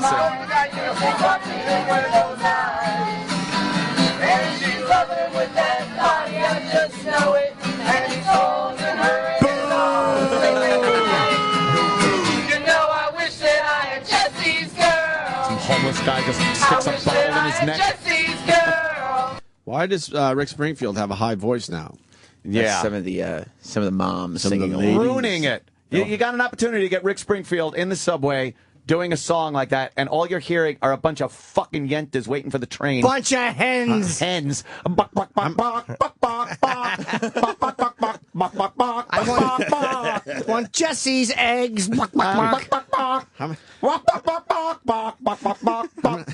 How many women are hoping that Rick goes, hey, you want to go around the corner here? I want to put it in your shit. Yeah, I want in your shitter in the subway. How many would go for it, though? Oh, a lot. Yeah. Urine fucking smelling alcove. Yeah. Rick wanted his ass eaten in the bathroom before, after a long train ride. Where can I find a woman like that?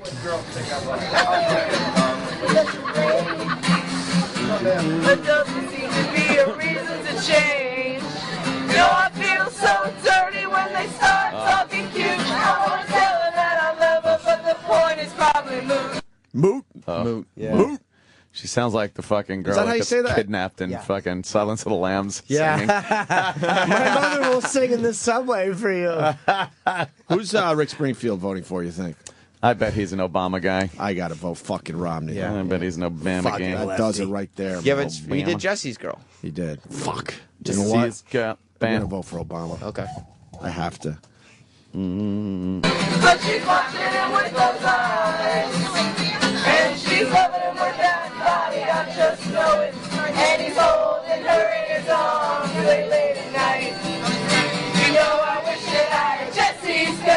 we still doing this? Yeah, it's a bunch of ladies singing. I'm done. This could have been 30 seconds. I'm done. Are we still doing this? Yeah, right. so. The whole I'm done. song? Fuck. You're good with it. I'm done. Whole song. I've moved on.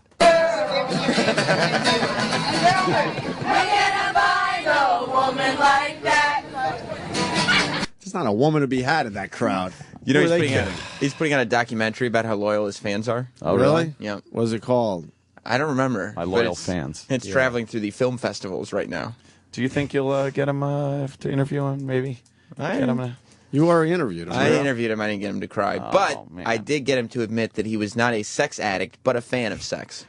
Man, that's not bad. Why is Yeah, there that's rumors that pretty he's a good. sex addict? He said they, kind of said something about being like a sex addict, but then when I asked him about it, he said he didn't want to call it an addict because it wasn't behavior that he couldn't control. No. And so I asked, so you're just a huge fan? Did you ask him said how yes. he dyes his hair? Because it's I- really creepy. I didn't get I it. saw him in a Starbucks on 110 one day. Mm-hmm. I guess they were playing one of the local venues on Long Island. I was doing one of my Huntington visits, and I stopped into the Starbucks, and there he was ordering with his creepy dark black hair. Anybody recognize him? Everybody. Yeah, he's pretty fucking famous. People want to talk about Jesse's girl with him all the time. Yeah. Who's Jesse? Who's Jesse? And I'm looking in the mirror all the time. God, how long? Wondering what she don't see in me. I've been funny, I've been cool with a line. This is so Is that the way douchey. I'm supposed to be? Hey, choir. It's awful.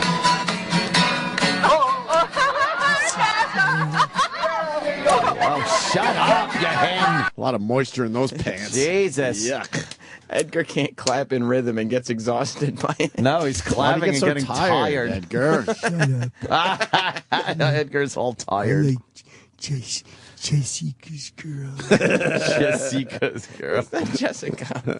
I know a woman like that, like Jesse's girl. Right. You're still doing this? For real? Oh, my God. Right.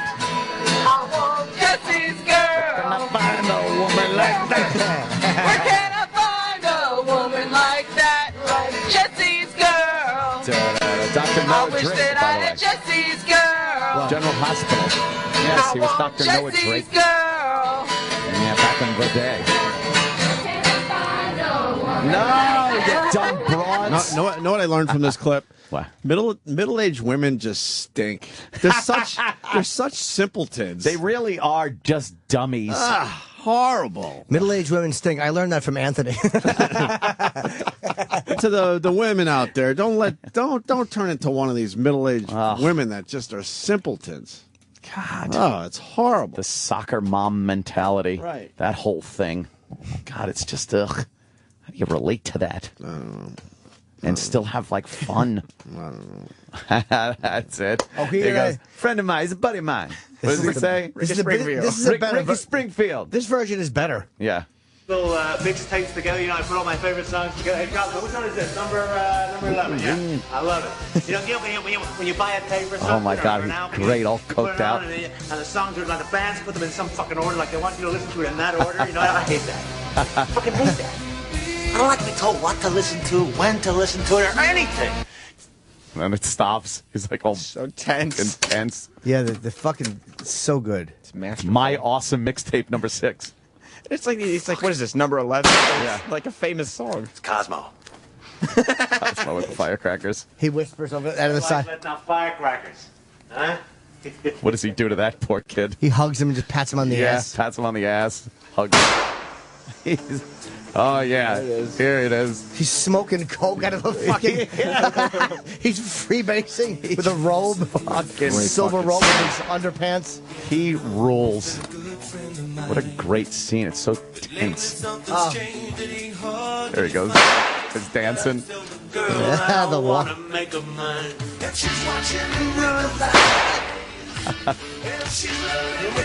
I just know it. Ricky Springfield, the buddy of mine. Buddy of mine. Jesse's girl, I'm so jealous. I wanna have Jesse's girl. She just be with me. Why can't I have a woman like that? It's so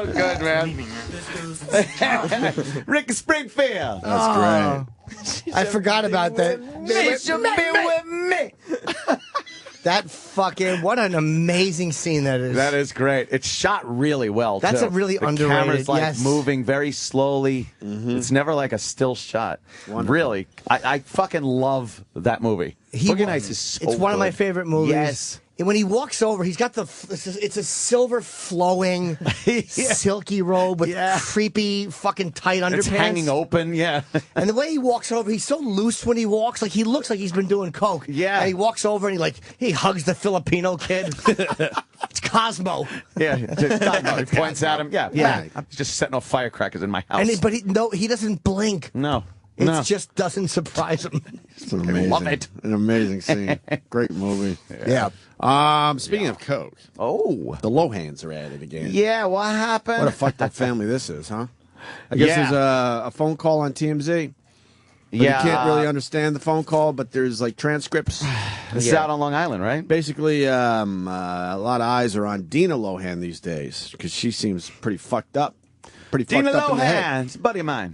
What show was she on recently where she was all fucked up? Dr. Phil? Dr. Phil. Dr. Phil, he takes care of people. That's why you go on that show. He takes care Dr. of people. Phil is a dick. Yeah. You think he's a dick? Yes. Yes. What an opportunistic phony. Dr. Fool. Ah, good one. That's a good one. Yeah. Why? He allowed Ted Williams to hand out fucking pocketbooks. Ted Williams? That's funny. That Ted Williams. Yes. Hey, Kraft macaroni and I know cheese. I've been a bad father. You know you love it. Here's a Louis Vuitton. Brand new Louis Vuitton. I got his daughter. One of my best clips. I love favorite that clips one. ever. He abandons his fucking kids. Horrible father, but He he's comes gonna make back. it all good. And his daughter, does like the first time he's seeing her, and he goes, I got you a Louis Vuitton. Like she's going to be like, oh, daddy. Oh, that makes up for everything. Yeah, that makes up for everything. Yes. After she spilled her guts out to Dr. Phil and her horrible father. Why I got don't you you a have some- Louis Vuitton. Have some Kraft macaroni and cheese. Can we find that clip? At least he's learning how to spend responsibly. Yes. No, he's not. Oh, literal Jimmy. We got to find the Louis Vuitton clip because it's been a while. And meanwhile, he was shitting into it when he was living in a box. Yeah. Might smell like my duty. Just the part about the Louis Vuitton. Is this it? I don't know. Let me find it.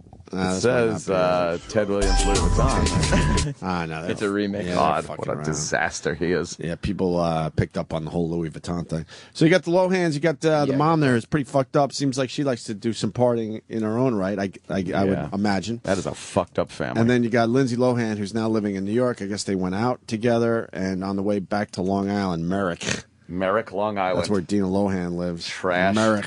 Some Long Island trash. They're fighting in the car. That's great. And then they continue the fight. I think it's like 8 in the morning at this point. Well, like regular Joes are trying to go to work. They hear the mom, Lohans are the at mom it and again. the daughter yelling and screaming on the front lawn. God. And then I What a guess shitty family. And then I guess Lindsay called Michael Lohan. And then Michael Lohan's convinced that Lindsay Lohan's being kidnapped by the mom. What a great thing to do. You got a horrible situation going on. Call Michael Lohan. He'll fucking make the whole thing better. And then why are we all able to hear this phone call? Because I would assume Michael Lohan then has TMZ on speed dial. Yeah, of course he does. For his own fucking whatever you want to call it. Yeah. For his own benefit. He's using his own fucking kid to get some attention for himself. He's got Harvey Cell. What the fuck? I hear the call is really hard to understand, though, huh? It is. There's a transcript, so you listen to it a little bit and see if you like it. Yeah? All right. Wait, stop this shit. She says, yes, I do. Go ahead. You know what? I'm asking you to be respectful. You're being... And Michael says, call up the ...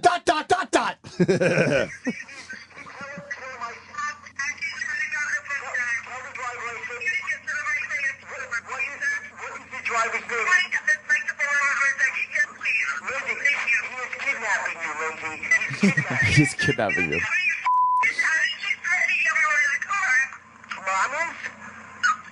Wait, pause this. Yeah. Wow, they're all fucked up It's again, hard to hear, but they're all fucked up. Yeah. You want to go back a Lousy little family. bit? So wait, this is on 911 recording or TMZ? This is 911, right? No, because she called her dad, not 911. So how is this So recorded? how is it recorded? I'm assuming her dad probably recorded Oh, it. her dad probably records every phone call. It's an assumption, but What a fucking vulture. And then he Definitely. gives it to TMZ for what? Because he's a shithead. Because he's a shitty fucking dad. Mm-hmm. Right? Yeah. They all just want to be famous in that family. Oh, yeah. Very much so. I mean, if you're Dina Lohan, why do you go on Dr. Phil? She's not looking for help. If she was looking for help, she'd go to an actual doctor. If she was looking for help, Sam Roberts' show. Yeah, That's yeah. what I'm Right. thinking. That's right. Get to what's really going on. Get to the root of the problem. Waterworks Roberts. I don't know what to do with this because it's hard to hear the phone call. It's kind of funny just to look, because you could definitely hear audibly, like Danny was saying earlier, when you hear him going, you're being kidnapped right now. Because it's like, what are you talking Because about? Lindsay's in the car with her mom going back to Long Island. So who's kidnapping her? He thinks the driver's kidnapping Lindsay Lohan. What I don't know what he's What would talking. he want with Lindsay Lohan? All right. You know how annoying that would be? You kidnap her after an hour. You're like, all right, just get the fuck Okay, out of leave. my house. Please leave. Right. Why would you want that? There's not enough money in the world to deal with that shit.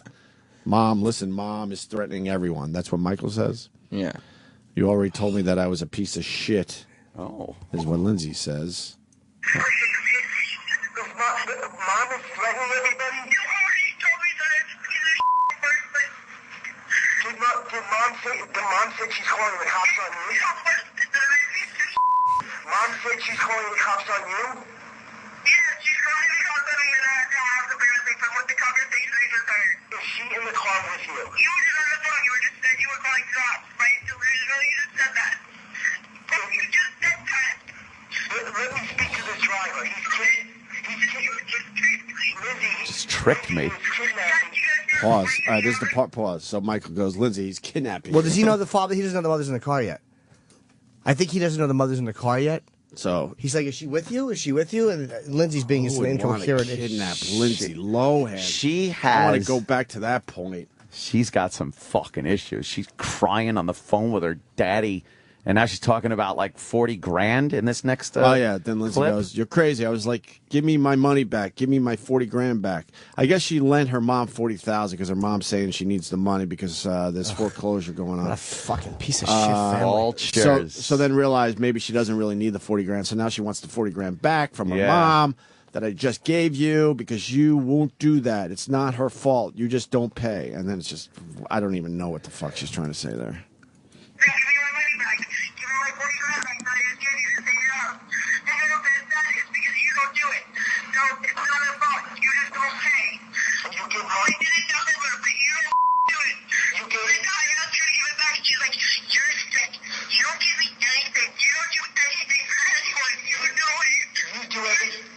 You do everything for everyone. You gave mom 40,000? When did you give it to her? She's full of She's lying to you, Lindsay. She's lying.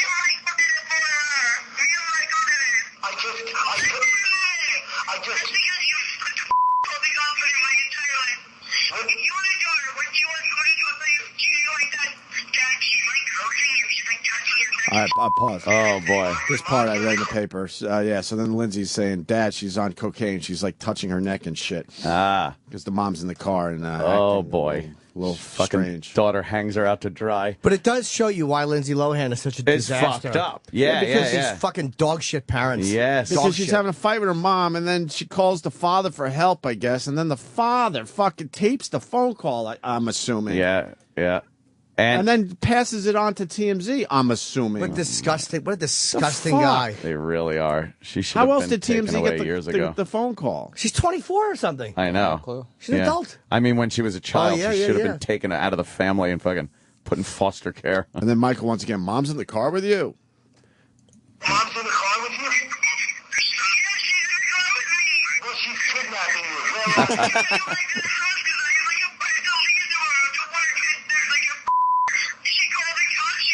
Where is she taking you now, Lindsay?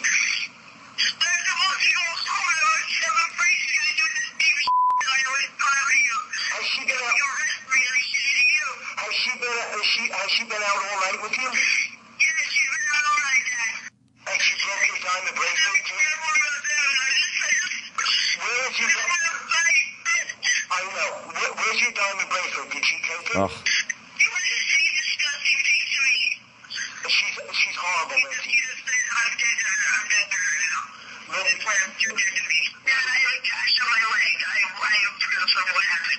Mom putting gas on your leg?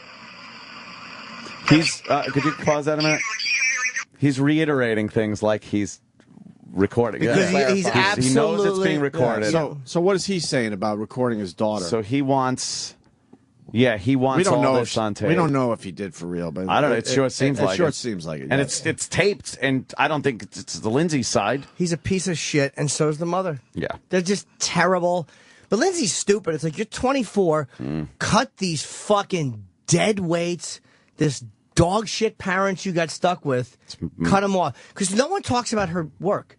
When's the last time anybody said, hey, man, you see it? Every time Lindsay Lohan has become the punchline. The joke, It's like, it's the joke. Yeah. No one talks about what she's working on as a real artistic value, or hey, that was a good movie, or she's a good actress. I don't even know if she's a fucking good actress. She's doing the Liz Taylor thing now. Yeah. The Liz Taylor story. And she might be great. Maybe. But who knows? no one will care. It's overshadowed by her fucked up life Her and dumb family. personal life. Hard family that she's got. God, exhausting. What's the last part of the clip? It says she's like the fucking devil right now. Oh, boy. Okay.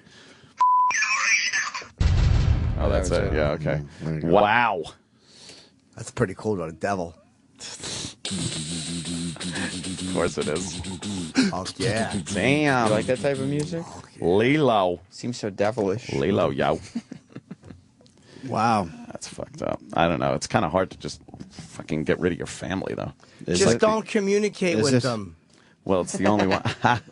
You don't have to have them murdered. Sometimes it's the most logical thing you could do. Ignore them. They're fucking, they're toxic, Yeah. parasitic shitheads. Yep. You're doing a movie and you're dealing with your fucking cunt mother being on coke. Oh, fuck you. Yeah, Because she's jealous of her, probably. Yeah. And she wants to be the famous She's one. so jealous. And then you got the father who wants his own fame. Yeah, yeah. And they don't give a fuck what that means to their daughter. The mother, I guess, takes 40, or the mother allegedly accepts 40 grand, and then it looks like the father tapes her and puts it on TMZ. They're fucking parasites. Just fucking leeches. Parasites. By the way, how this ended, I think I said it earlier, they continued their fight after they left the car and after they hung up with Michael Lohan on the front lawn as people were trying to go to work on Long Island. And then there's a picture in the paper because I guess, then you get the paparazzi and whatnot. The glitterati. The people that glitter. The mom and the daughter there hug it out. Yeah. That's how it ended. Yeah. With a hug out. Yeah, exactly. Typical It's probably dysfunctional, shitty family. It's probably just a typical Wednesday night in that family. Yeah. You know? Yeah. Or Tuesday night, whenever the fuck it was. Jesus. What a fucking situation to be in. Oh, yuck. That family stinks. Yeah. Well, we got Kevin Smith next. Oh. What is he promoting? Comic book? Comic Book Men Season 2. Nice. And He's always doing something. He's Yes, doing of a course. panel tomorrow at Comic-Con. He's paneling something? No, he's doing a panel. I thought he was Oh. working with something. I was like, that stuff's really dated, the wood paneling. Everybody's going to be at Comic-Con this weekend. All of our guests today. What? We got Comic Con this weekend. Yeah, and Kirk Hammett's going to be there, and Kevin Smith, and Christopher Lloyd will all be there. And they're all going to be on our show, Sam Roberts. That's right. Not yours. Christopher Lloyd was also a Klingon in Star Trek 3. Yeah. That's correct. Yes, yes. Jack Dunphy's full of shit. That's all I care about, and that's all we're talking about. Yeah. It's Cuckoo's Nest. He was also in Who Framed Roger Rabbit. Let's not forget people. Oh, that's cute. Everyone forgets that. Professor Plum in Clue. Adorable. Come on. Adorable. Doc Brown. Oh, yeah, allegedly. Let me put it to you this way, Jim Norton. More people know him as Doc Brown than know him from Cuckoo's Nest. More people know him because here's what he said. When Nicholson Chief threw the fucking sink through the window, he thought that McMurphy had gotten away, so he sat up and went, that crazy fuck. He was a crazy fuck. He certainly was. In that movie. What a great movie. Oh. Great movie. He was Uncle Fester, too, right? Yeah, he was in the movie. Addams Family So why don't we ask movies. him what he's known most for? Mr. Tabert. Doc Brown. Nope, Brown. Mr. Tabert. Gotta be Doc Brown. Yeah, it's Doc Brown. It's so Doc I'm going to Brown. go Uncle Fester. I prefer No. Professor Plum $10 each. It's so Doc Brown. It's Back to the so Future. Uncle Fester. Back to the Future is a part of pop culture and has been for years. Yeah, but MC Hammer did the Addams Family fucking song. Oh, And Clue God. is a board game. Yeah, bored, all right. The guy who made the sink that Will Sampson threw through the window is more famous than Doc Brown. No. You tell him, Jimmy. Doc Brown. Professor Plum. Oh, my God, you people are out of your minds. I say Doc Brown, and I know he's going to know. It's Guaranteed, Mr. I'm going to say to him, how many times a day does somebody walk up to you and go, Jack Dunphy's full of shit? Never. Guaranteed, he's probably like, I can't get on a plane anymore. I got to fly private. They walk up to him and go, when this thing hits 88 miles per hour, you're going to see some serious shit. There's a great story in Chris Jericho's book about him finding Christopher Lloyd in a gas station. Yeah. And going up to him and yelling out 88.8 gigawatts. And just feeling humiliated when Christopher Lloyd said, number one, do you know how often I get that? And number two, it's not even the right quote. No. And he just sulked back to his All car. right, tell me what's better, Doc Brown or that fucking confused psycho? He really looks crazy. What a Oh, fucking goodness. kook. Look at that picture. But I mean, listen to the music here. Exactly. Everyone Gives a shit. knows. Stinks. Everyone knows this. Mr. Tabert. You know, Professor Plum was maybe sort of banging Miss Scarlet in Clue. Yeah. Yeah. Why don't we take a break? Because Kevin Smith is here. Or how about Captain Kirk? Yeah. I want all information for the Genesis device. And he's got his little Klingon head on. That's a good one. Oh, I know what I want to ask him. Were you guys actually watching the baseball game when you were cheering? Oh, no, they weren't. The TV was off. I know the answer. Remember? Yes. Yes. Somebody get me a fucking wiener before I die. Holy shit, was that a good movie? We're not going to acknowledge Taxi with this guy? It's a great show. What the fuck? But yeah, but you know what? I What want the to talk. I want to talk about the real Danny DeVito, Christopher Lloyd fucking work. Yes. Cuckoo's Nest. Cuckoo's Nest. They were both in that. That's right. Mr. And then Martini. later brought together again for Taxi. Yeah, but that's where it all started. It begins and ends there. And then Clue was after. Oh, who cares? We're gonna have some answers today because we'll ask him all these questions. Oh, boy. We're gonna have some answers. I hope he's okay with the questions. Kevin Smith is next. He's not here yet. Oh, what? He's not here yet. That's why I was talking about Clue so much. Why were you talking? Why were you talking about Clue? Were you trying to drop clues? Take us out, you fucking. Chuck, it's Marvin. Your cousin, Marvin Berry. You know that new sound you're looking for? Well, listen to this. Sirius XM. This is the Opie and Anthony Show.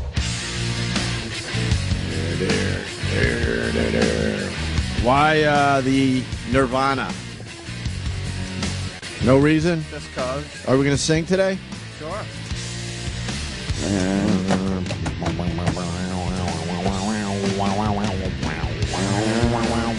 Here it comes. Come on, here it comes. Here it is.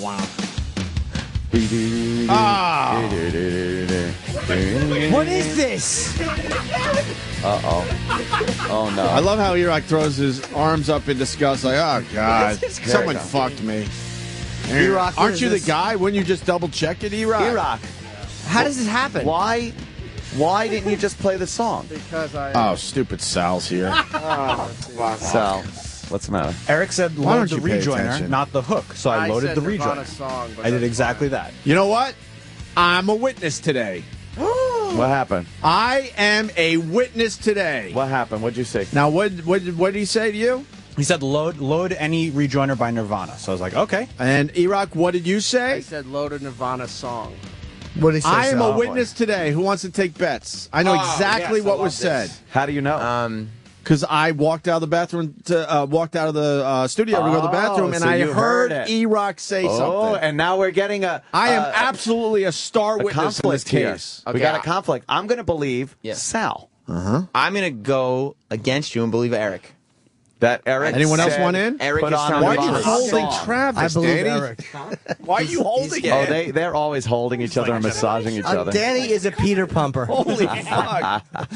I know Travis is sad today because of his Orioles, but Yeah. I'm going to go Eric. Whoa! However, Eric's telling the truth? However, I will say that Eric was not specific enough to say make sure that there are lyrics in But that he song. said load any Nirvana song. Song. I believe Eric. You believe And Sal, Sal, I'll Anthony. tell you If he why. said rejoiner, then that means that rejoiner, The loop. not a song, right? Correct. Right. If he Danny, said you want song, in on it's this? song. I am so a star witness on this. I'm gonna go Eric. I say Eric said song, and I think wires got crossed. Isn't it amazing that as much as everybody has always turned against Eric, that's how far low Sal is? Yeah, that is true. That even against Eric, everybody goes against Sal except for Anthony. I'm just, but it's not that I believe Sal. Yeah. I'm just hoping it was. He's so great. Yeah. Well, as the star witness in this case, Yeah. Your testimony. who said E-Rock? Who said E-Rock? Eric telling the truth? Yeah. Everyone but me.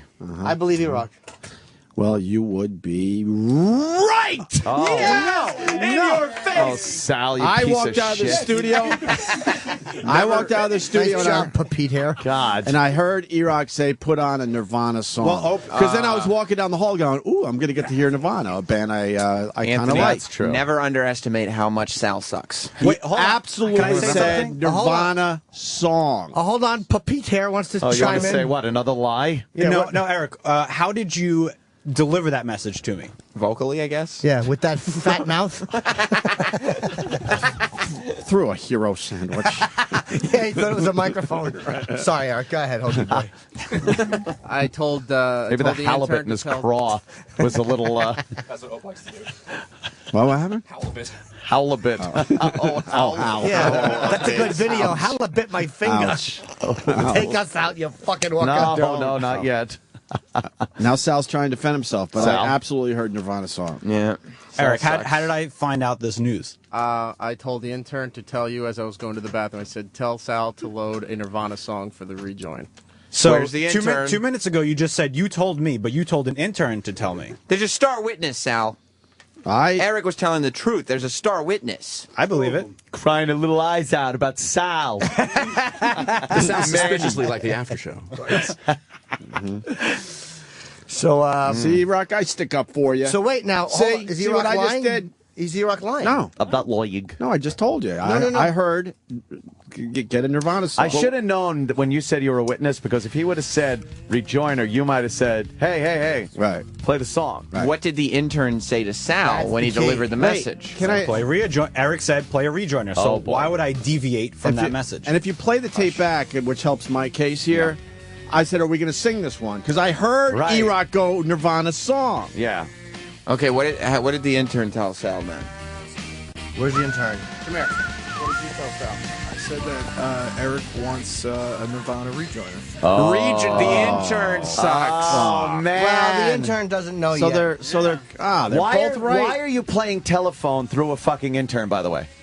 Better so. Why are there two different people running the same board? Is a better question. Right. I think if there's a board operator, it should be going that to the person bathroom. running the board. Of course you One of were. those big He had to go to shits. the bathroom. Of course you were, fucking logs. Pizza problem. Logs McGillicuddy. Well, if that's the case, then that's okay because I'm having a little bit of a pizza problem myself. Oh, damn. Yeah, I gotta shit- stay away Yeah, from I was pasta. number 2 on the day. It's Here's it's not the anything. problem. A fucking order should not go through 3 people. Right. And how is it that we constantly address the issue that we don't like the loops being played, yet they constantly are getting played? They haven't been. You'd think No, they have been. No, they haven't. They E-Rock, haven't. yes, they have. No, they haven't. This little week bitch they were. session Yes, the they other were. day, it Liar, has not liar, been. hoof on fire. I gotta tell you, the Opster doesn't mind a loop every once in a while. I like when we mix it up. Do a loop, and But how then do you every once in a feel? while we do a song. was the Kiss song last break? Was that a loop? No. No? Okay. See? Okay. Mix it up a Yeah, little but bit. he just said Sometimes those loops are all right. ever like a since good your loop. little bitch session Yes. a couple days ago, it had as if has this is like a new thing, not Yeah, like yeah. it's the 19th time we've told you we want regular I'm not paying songs. close attention, but I think we're playing more loops than songs. Yeah. Since you guys Songs discussed played that. a lot. We're playing more loops than we're doing When I wasn't here. talking. Yeah. Non-stop. The loops get played a lot. Fuck, E-Rock's not right again. Scott Shannon taught him how to do radio. Yes. I've been playing Oh. smack. There's a tree on my house. There's a loop on my shoulder. I got a tree on my house. I got a tree on my house. I got a tree on my house. I got a tree on my house. I got a tree on my house. Tell the fat kid to play a loop. I gotta go to the bathroom. That fat nigger kid got to play a loop. Yeah, tell the fat kid from Florida to play a loop. Just play a loop. Pretty cool, huh? What an idiot. Yeah. Hey, you think Obama likes Nirvana? I think so. Ooh, I got to vote for Obama then. Oh, man. Oh, you don't think so, Travis? Travis knows music better than me. Fuck Obama. Mitt Romney for me. Romney likes Obama. I mean, Romney hates Obama. Late night at the stadium. Oh, my God. I'm so tired. That stadium. Wow. There's something. Oh, the Rich Voss thing. Thank you. So Rich Voss is going to be on ABC News tomorrow night. That's right. What? Part of that show, I don't know. This guy does this thing. What would you do, or something like that? Yep. And they got Rich Voss, comic. Wait, I want to read the headline there. Sure. Oh, man. It says, comic takes insult jokes too far, audience boos. Oh, stop. And it's a segment they do called "What Would You Do?" So, Oh, right. So they set something up. Yes. Right. And then they like put you see a people- knife, a guy wielding a knife in the street. What do? Do you run away, or you try to do something? You know what I mean? It's That all type of set shit. up, and then they get the people's natural reactions to see how humans react in certain situations. Do you know So- about this, Jimmy? That Yes. Voss was Yeah, doing yeah, this? Rich told me that. So he purposely went hard after the audience? Yeah, I think so. Okay. They picked See the the right clip. guy. Jesus. Yeah, they couldn't have picked a fucking creepier asshole Yes. who wants to be on TV so desperately. Well, you know what? It's got to be said. Voss knows how to work a crowd. Yes, so he he's- does. He's Yeah, perfect for this brutal. segment. He gets Trying to he keep a can little get very positivity nasty. going, people. Oh. Just a little bit. The Opes just turning over a new leaf. Is this your girlfriend? Jesus. Did you meet her in Nam? If a comic in a club took insult jokes She's not like from a service, like you're paying for this? way too far, There's two fat white chicks right here. so would you stand up to the stand-up? Listen. Whoa, hold on. Friday, it's an hour so explosive. No, I know you stink. We almost couldn't break in fast enough. Hi, ladies, hold on. The question is, Oh, man. what would you do? All new Friday at 9. That asshole stops it just when it's getting good. Of That's what course. I'm seeing. I want to see some broads punch Voss in the face. You see him, he goes, we couldn't get in there fast enough. Yeah, to stop. Let it happen. To stop the fucking thing that's making it cool. Right. Yeah, Voss No. can handle himself. He means just at a Voss show in general. Oh, that's cool. Good for Voss. ABC News tomorrow night. I don't even know when they show that. What would you do? I have no idea. Yeah. Is it a show or is it part of It's like a segment on, what is it? 2020 or something? 2020 Nightline, one of those. ABC.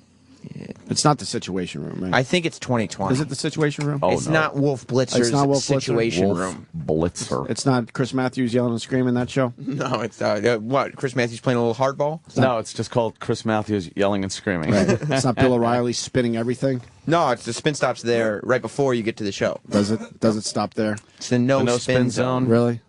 He's fucking dizzy all the time. Oh. He must Yeah. suffer from vertigo, that Bill O'Reilly. He spins so much that he's like a top.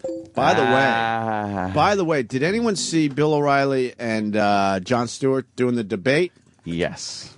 You know Jon Stewart kicked his ass because Bill O'Reilly picked the wrong fucking venue to discuss politics, right? Yeah. Did you see any of the clips? Yeah, it was pretty douchey. On whose part? On O'Reilly's part. He can't hang with Jon Stewart like that. No, and he was trying to be like, you can't. Oh, hi. What's up, Kevin? Kevin How are you, buddy? Smith just came in. I don't know Kevin. if a lot of people saw it, but it was a debate. Jon Stewart and I saw it. Yeah. Jon Stewart kicked his ass. Online. What you talking about? Bill O'Reilly? Yeah. Yeah, but I mean, I thought I wouldn't say that it was pre-planned what they were going to say, but it didn't seem like who's going to take it. Right. It was more like you do the. But Bill Dems. O'Reilly had no Yeah. business being in that Jon arena with Stewart- Jon Stewart. Jon Stewart slowly, I think, and I don't even think it's slow anymore, but I think everyone's discovering maybe the smartest man in America. After George Carlin died, it may be Jon Stewart. Really? Yeah, he's got a great writers behind him on the show as well, but take him out of the show. If you ever watch him do an interview, he ain't got no writers behind him. Mm-hmm. And he'll sit there across from like a Larry King or Bill O'Reilly, and he's still sharp as a tack. Yeah, he's he's great. impressive to this day. He used to do our show. Oh, man. I did his show. His show was the very first show I did back in '94. Wow. When we were promoting Clerks, he had like a show that was on I want to say like WOR or. Oh yeah, he did have like a long talk time show, ago, yeah, like yeah. one season, and I was on it, and he brought out a Slurpee machine because the movie was set in a convenience store. But he was already like, it was in the wind that this show was being canceled. It was the only like TV show that would have me And then on. he had a development deal for with Letterman forever. Did he? Yeah, I think so. Yeah, Letterman loved him. Chasing Amy, man. They wanted him in Chasing Amy. When we were making Chasing Amy, I submitted the script. They said, "Who do you see in the movie?" And I said, "I wrote it for my friends. I wrote it for Affleck, Jason Lee, and Joey Adams." And they were like, "No, no, no." I was told at that point the budget was $3 million. Like, Kevin, this isn't about making movies with your friends. And I was like, I'm gonna try to spend my whole career disproving that. Right. But anyway, they said, I said, well, "Who do you guys see?" And they had holding deals with a lot of people at that point. Oh yeah. So they were like Drew Barrymore, David Schwimmer, and Jon Stewart. Wow. And I was like, look, I like all those people, but I didn't write the movie for them. Wow, Yeah. good for you. Because Yeah, those are but that big was- stars. Yeah, well, I don't know, but I never got into it for I that. say good for you because I think a lot of other guys would have been influenced and said, "All right, let's do it with Drew And Barrymore." then a lot of other guys' careers would be done There at you this go. point. You don't know what to, you really don't know what to do in certain circumstances where you're just like, oh my God, if this fucking backfires, but I still have my dignity. That one was It's easy. like, fuck, that man. one was so easy because the material was so like, it was so personal. I'd kind of gone you through just something knew like it. that with Joey Adams, who I was dating at the time that I written it. So for me to go in and be like, all right, yeah, well, let's put Drew Barrymore in it. Not for nothing. She was wonderful in E.T., but that was like fucking 30 years ago. Yeah, exactly. Or 20 at that point. And it was just like, I See what don't know. he's up to these days? It's crazy. Driving through drive-thrus sounding like Stone Cold Steve Austin. Is that really? Unbelievable. Yeah, it's amazing. I said, it's for these cats. I said, rather than spend $3 million, I asked Harvey Weinstein, I said, can you do me a favor? I said, give me $200,000. I'll go off and make the movie we want to make. We'll bring it to you. If you like it, you buy it. If not, we'll just take it someplace Wow. else. It all Yeah. worked out. But we did have Jon Stewart on the show. But And that was fucking forever ago. And we blew it because I think we had some kind of panty party or something instead of fucking taking him That was seriously. NEW. Get out of here, really. We had some kind of... It was the good old NEW days. There was always some kind. He hasn't had something me. going I on. was on the Daily Show in 2001. You haven't been back? I haven't been back, and I don't think it's because of this, but my crowning achievement was he was talking about acting, and I was like, I made some kind of joke about him being in the Elmo special. He was on this Elmo DVD, Elmo Palooza, that like my kid at that age watched incessantly, day in and day out. So I got to rock a hand up the Elmo ass reference or something. I was pretty proud of that. But then shortly after that, that show became even far more political than it was. Pretty much the beast it is today. And the only other time they were like, hey, do you want to be on the show? Was after Southwest kicked me off. No kidding. Everybody, man. Like Letterman's like, come do the top 10. Leno, of course, I don't do Leno a lot, but they were like, come on and talk about it. And the Daily Show was like, come out here. But I was so sensitive at that point. I was like, this is not a fucking joke. We're on Sirius. Yeah. It's not a fucking joke. I have to reprogram my brain. Wait, so you didn't go on any shows? I didn't. Isn't that weird? No, like the biggest opportunity of my life, I imagine, publicity-wise. Yeah. Free fucking press. Top of the Google news page for 3 days running. 5,000 articles or something like that. And I never, and me, the guy who I whore like fucking nobody's business. You know what I'm saying? But that, for some reason, I was so like, these two things will never meet. Yeah. Very personal. Yeah. It would have been like profiting off the death of a child at that point. Now, in retrospect, I'm like, you idiot, man. You could have channeled this into like, hi, I'm Kevin Smith and I speak for Jet fucking Blue or something like that. Yeah. Or a diet program sponsorship. But all that shit was so sensitive, I just couldn't trade on it. I smell something, though. I'm not sure. It might be one of our interns. But I smell something. What? It's not an unpleasant smell. No, it's intense. I'm a wake and baker. I don't care what. Oh, really? This is what I was doing this yeah. morning, though, man. Because everyone will tell you, give you a crap about, don't do blah blah blah. Man, I was reading. Did you read the fucking story about Lance Armstrong? No. Oh my God! They just released the report. Amazing. Today. There's a. I don't know if it was just released today, but I was reading this article. The doping scandal was so far-reaching. It's insane. Like Yeah. I remember. I'm not saying this dude did it to me and and he's hoisting on his own petard, but this dude was shoved in my face, not by him, but by the media. Like, look at this goddamn legend. He beat ball cancer and he won the Tour de France. Who are you fat piece of shit? For years, I was like, man, Lance Armstrong. If only I could be that guy. And then in the report, they reveal like. It's all fucking drugs. Yeah. All performance enhancement drugs. And he denied it. And now they have I guess he was going like, I want to see the witnesses. And they presented him with a list of like 200 and witnesses, or people that something were like that. close friends of his, Just teammates. Listen to this opening. This captured my imagination. This is in the Tampa Bay Times, man. Lance Armstrong said he wanted to see the names of his accusers, and the U.S. Anti-Doping Agency gave him 26, including 11 former teammates. Yeah. Wow. 11 former teammates. The world's most famous cyclist said he wanted to see the hard evidence he was a doper, and the agency gave him that, too. 202 pages of vivid details from hotel rooms transformed into blood transfusion centers to the way Armstrong's then-wife rolled cortisone pills into foil and handed them out to the cyclists along the way. Why doesn't he just admit it at this point? That's what I'm saying. Like, at this point, just be like, look, man. Well, it's embarrassing. I didn't want to admit that, like, I was a hero figure to a lot of people. I didn't want to admit that I was... protect his legacy. Exactly. Well, his But legacy it's is gone. shit, right? No, I understand that, but I mean, if you're him, you're gonna still Right try. now, he's Jim McGreevey walking out of a rest area. Just say it. But But a he lot of pretty people much say that did. the whole sport was doping. Yeah, You're probably right. The entire sport was doping. Everyone on his team, I don't know about everybody, but in the article goes on to detail people that rode with him who were just like, there's one guy who was like, look, I don't want to talk about anybody else, but I'm compelled to here. I wish I could just talk about myself. He gave his first person perspective, and he was just like, we had to. This sport's so competitive. There's no way you reach there. The place we did, the Zenith, if you will, without performance enhancement drugs. But in the report, it talks about how, I didn't know this, there's a team, like, I guess he was on a team with other people. I just thought, I don't follow that sport, Yeah, but I you just assumed it think was a you're dude. alone. Oh no, it's a whole team, and they all have jobs and He insisted everything. that everyone on the team dope as well, Sure. so that he could win. Like Yeah. the quote they use in the report, man. This is what Wait, were the French doing it too, though, or no? They say that's not in here. everybody. He in that says, but sport. everybody in cycling is involved. Yeah. Well, he didn't say it. The report did. A lot of people are coming out and saying that's I exactly. gotta find what's this going one on. quote. What they said. Keep talking, but I'll find like the report summed up by saying like, not like this guy's the biggest scumbag ever, but something like, it's clear that this dude would stop at nothing.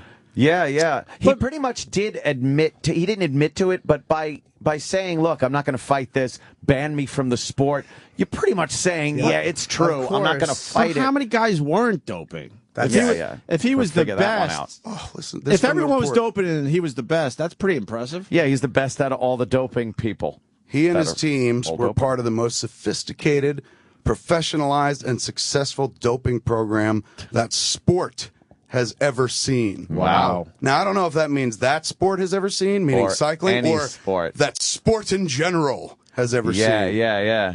Wow, So that's, his that's whole an career- accomplishment. Right? Like, that's There a you record. go. There you go. His You're whole number career is a one. fraud, then, man. Well, is it? That's my I question. know, If yeah.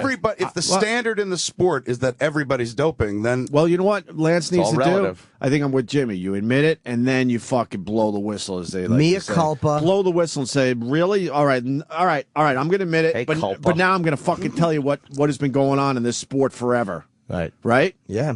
That's his only fucking card to play. By now, though, he's too far. It's like Pete Rose with gambling. Yeah. Eventually, Love Pete Rose. I do too. You just got to love own up gambling. to it. He sort of did. He sort of admitted a little bit, no? Yeah, but you have to after all this time. Kristen was his ex-wife. In one episode, Armstrong asks her to wrap banned cortisone pills in foil to hand out to his teammates. Kristen obliged Armstrong's request by wrapping the pills and handing them to the riders. One of the riders remarked, Lance's wife is rolling joints.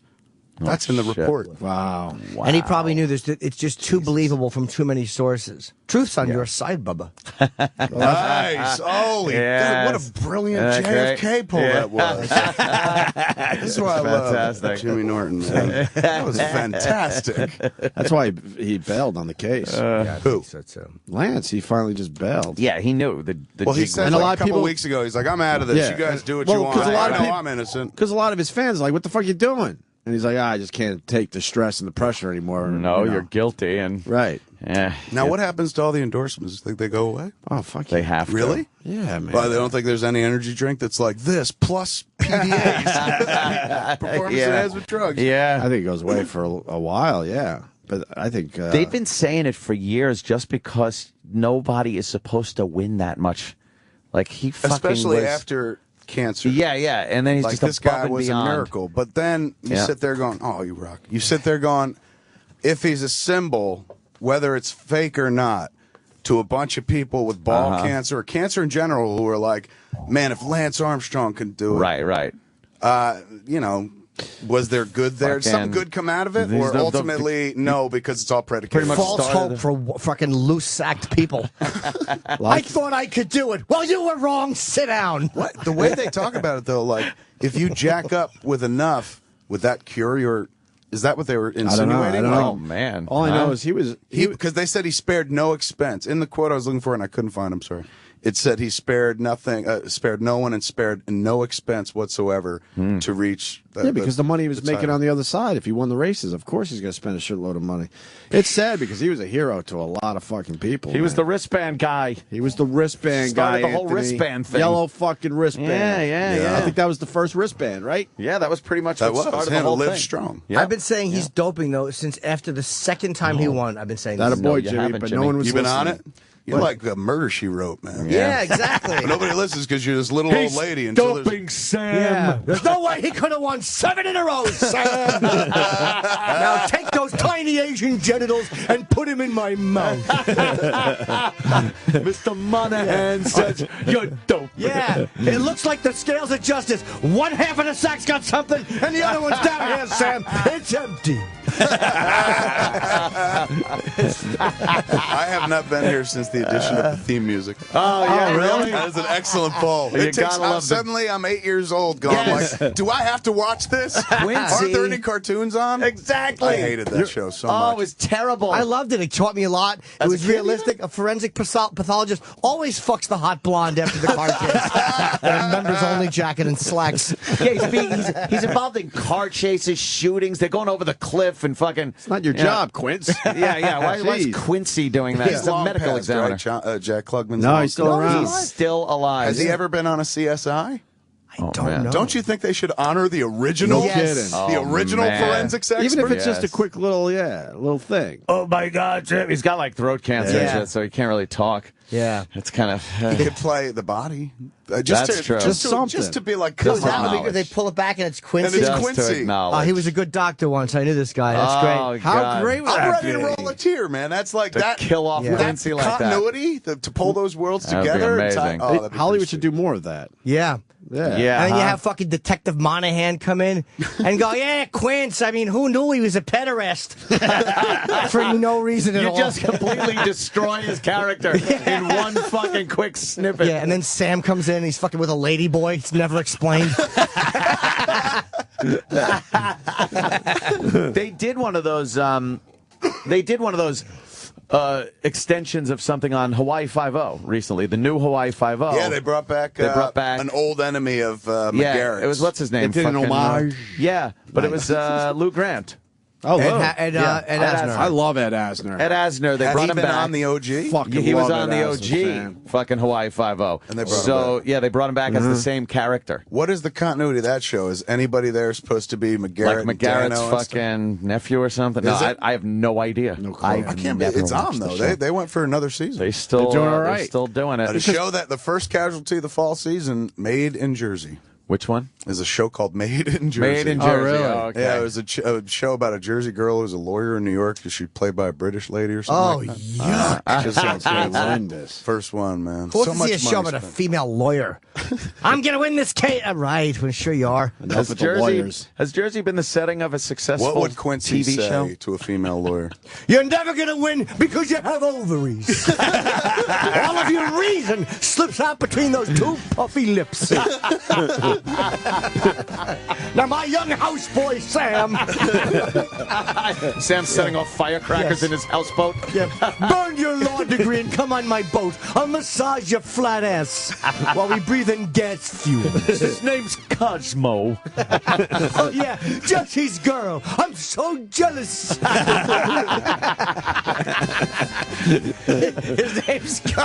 His name's Sam. He sets off firecrackers. Firecrackers in my house. Quincy nights.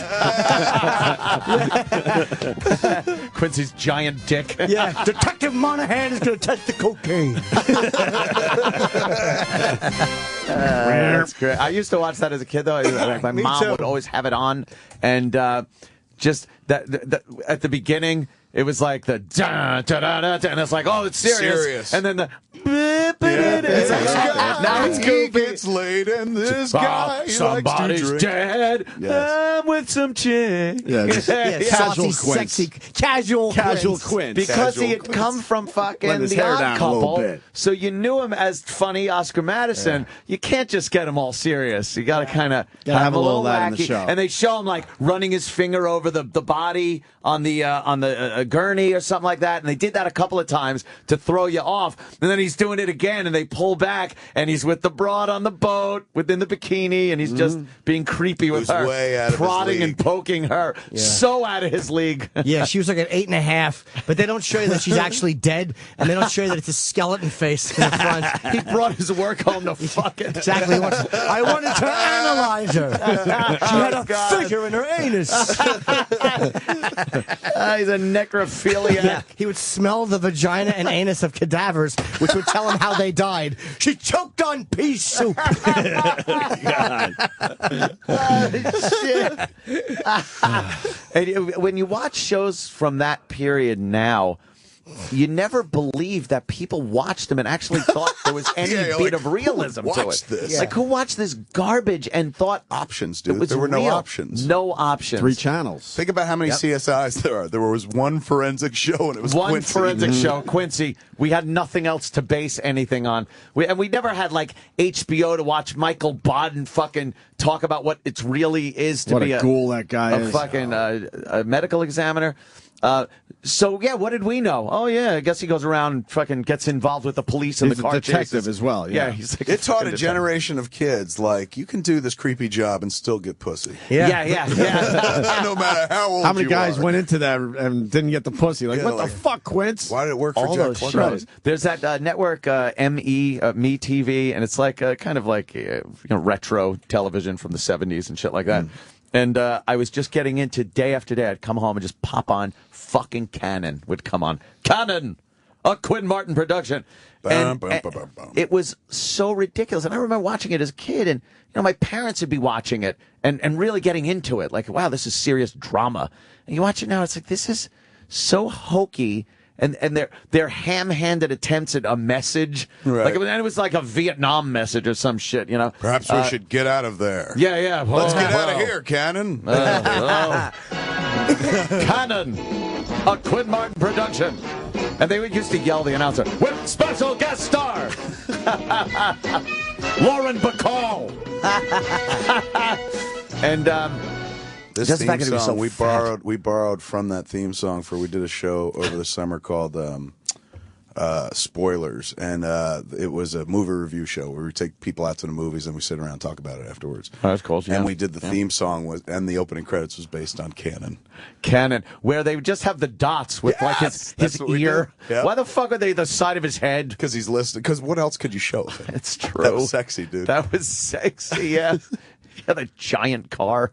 He was. That's when they used to put like fat people on TV. Unattractive yeah, people. yeah. Unattractive All the people. family, Yeah. the Jeffersons, MASH. I mean, all right, they were serviceable looking, but Right, there was right. no beautiful people because the shows were written by people who didn't grow up in a television generation Yes. like Norman Yes. Lear. They were real people, and they had real experiences. This unattainable good looks that Yeah. are on in TV and movies now is so ridiculous. But yeah, then it was just, this guy's fucking Funny. pretty big dude, but Just had to be funny. William Conrad. Or he Q-rated or something back Yeah, in the yeah, days. yeah. Like they had one way to kind of measure your popularity, and that was it. Like now, in this day and age, people be like, well, you're not getting past the pilot, Cannon. You better Cannon. drop some fucking pounds. What is this guy doing? He's supposed to be chasing someone through the woods?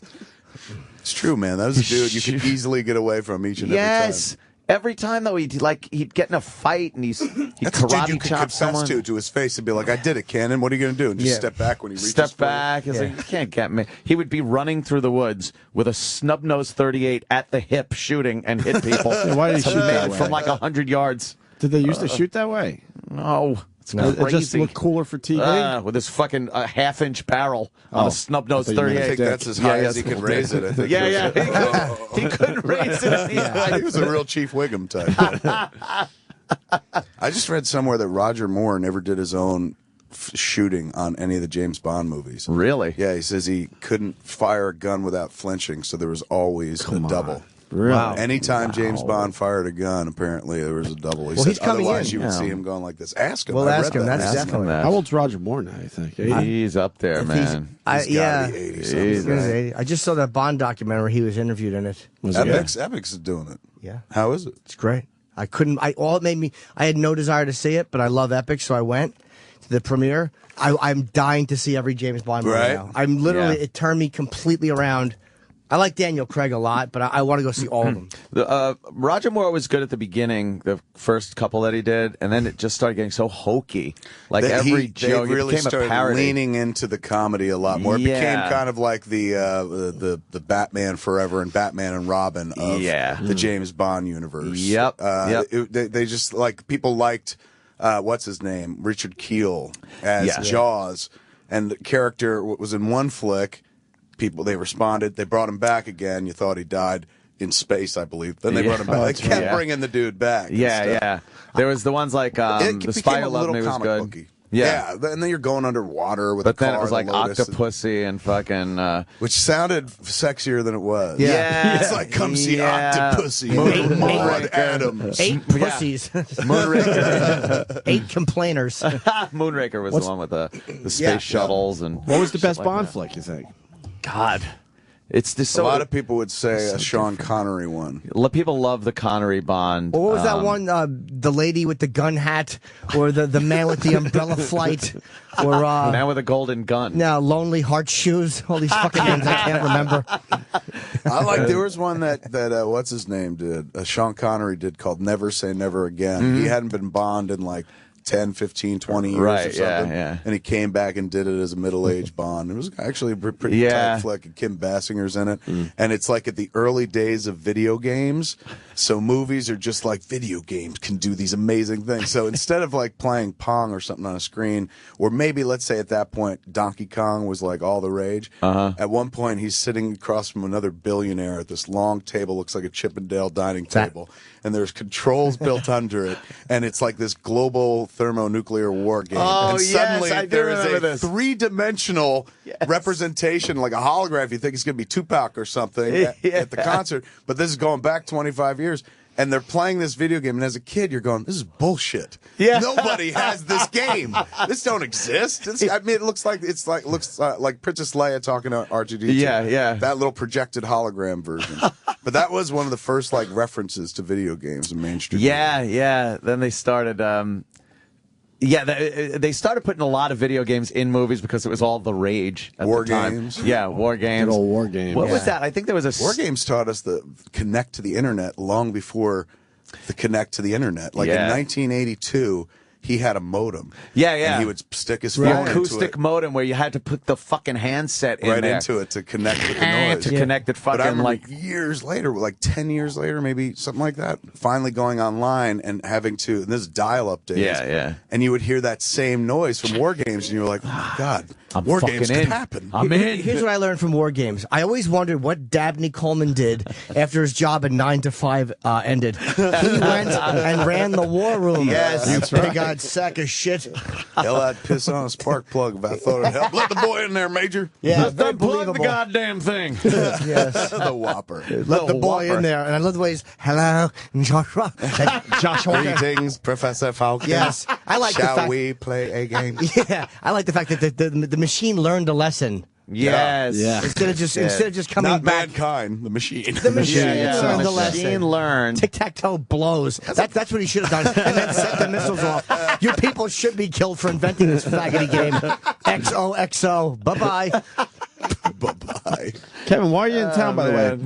I want to make sure This we get the weekend plugs is the in. New York Comic Con, Yeah, sir. that's right. Comic-Con. So I'm here for that. Very cool. Friday, we've got a panel during the day at the Comic Con. It's 2:45 to 3:45 for Comic Book Men. Yes. Our show comes back this weekend on Sunday. So I'm here for New York Comic Con to kind of promote that. And then on Friday night, me and the guys who do Comic Book Men do a podcast called The Secret Stash, which is kind of the X-rated version of the show.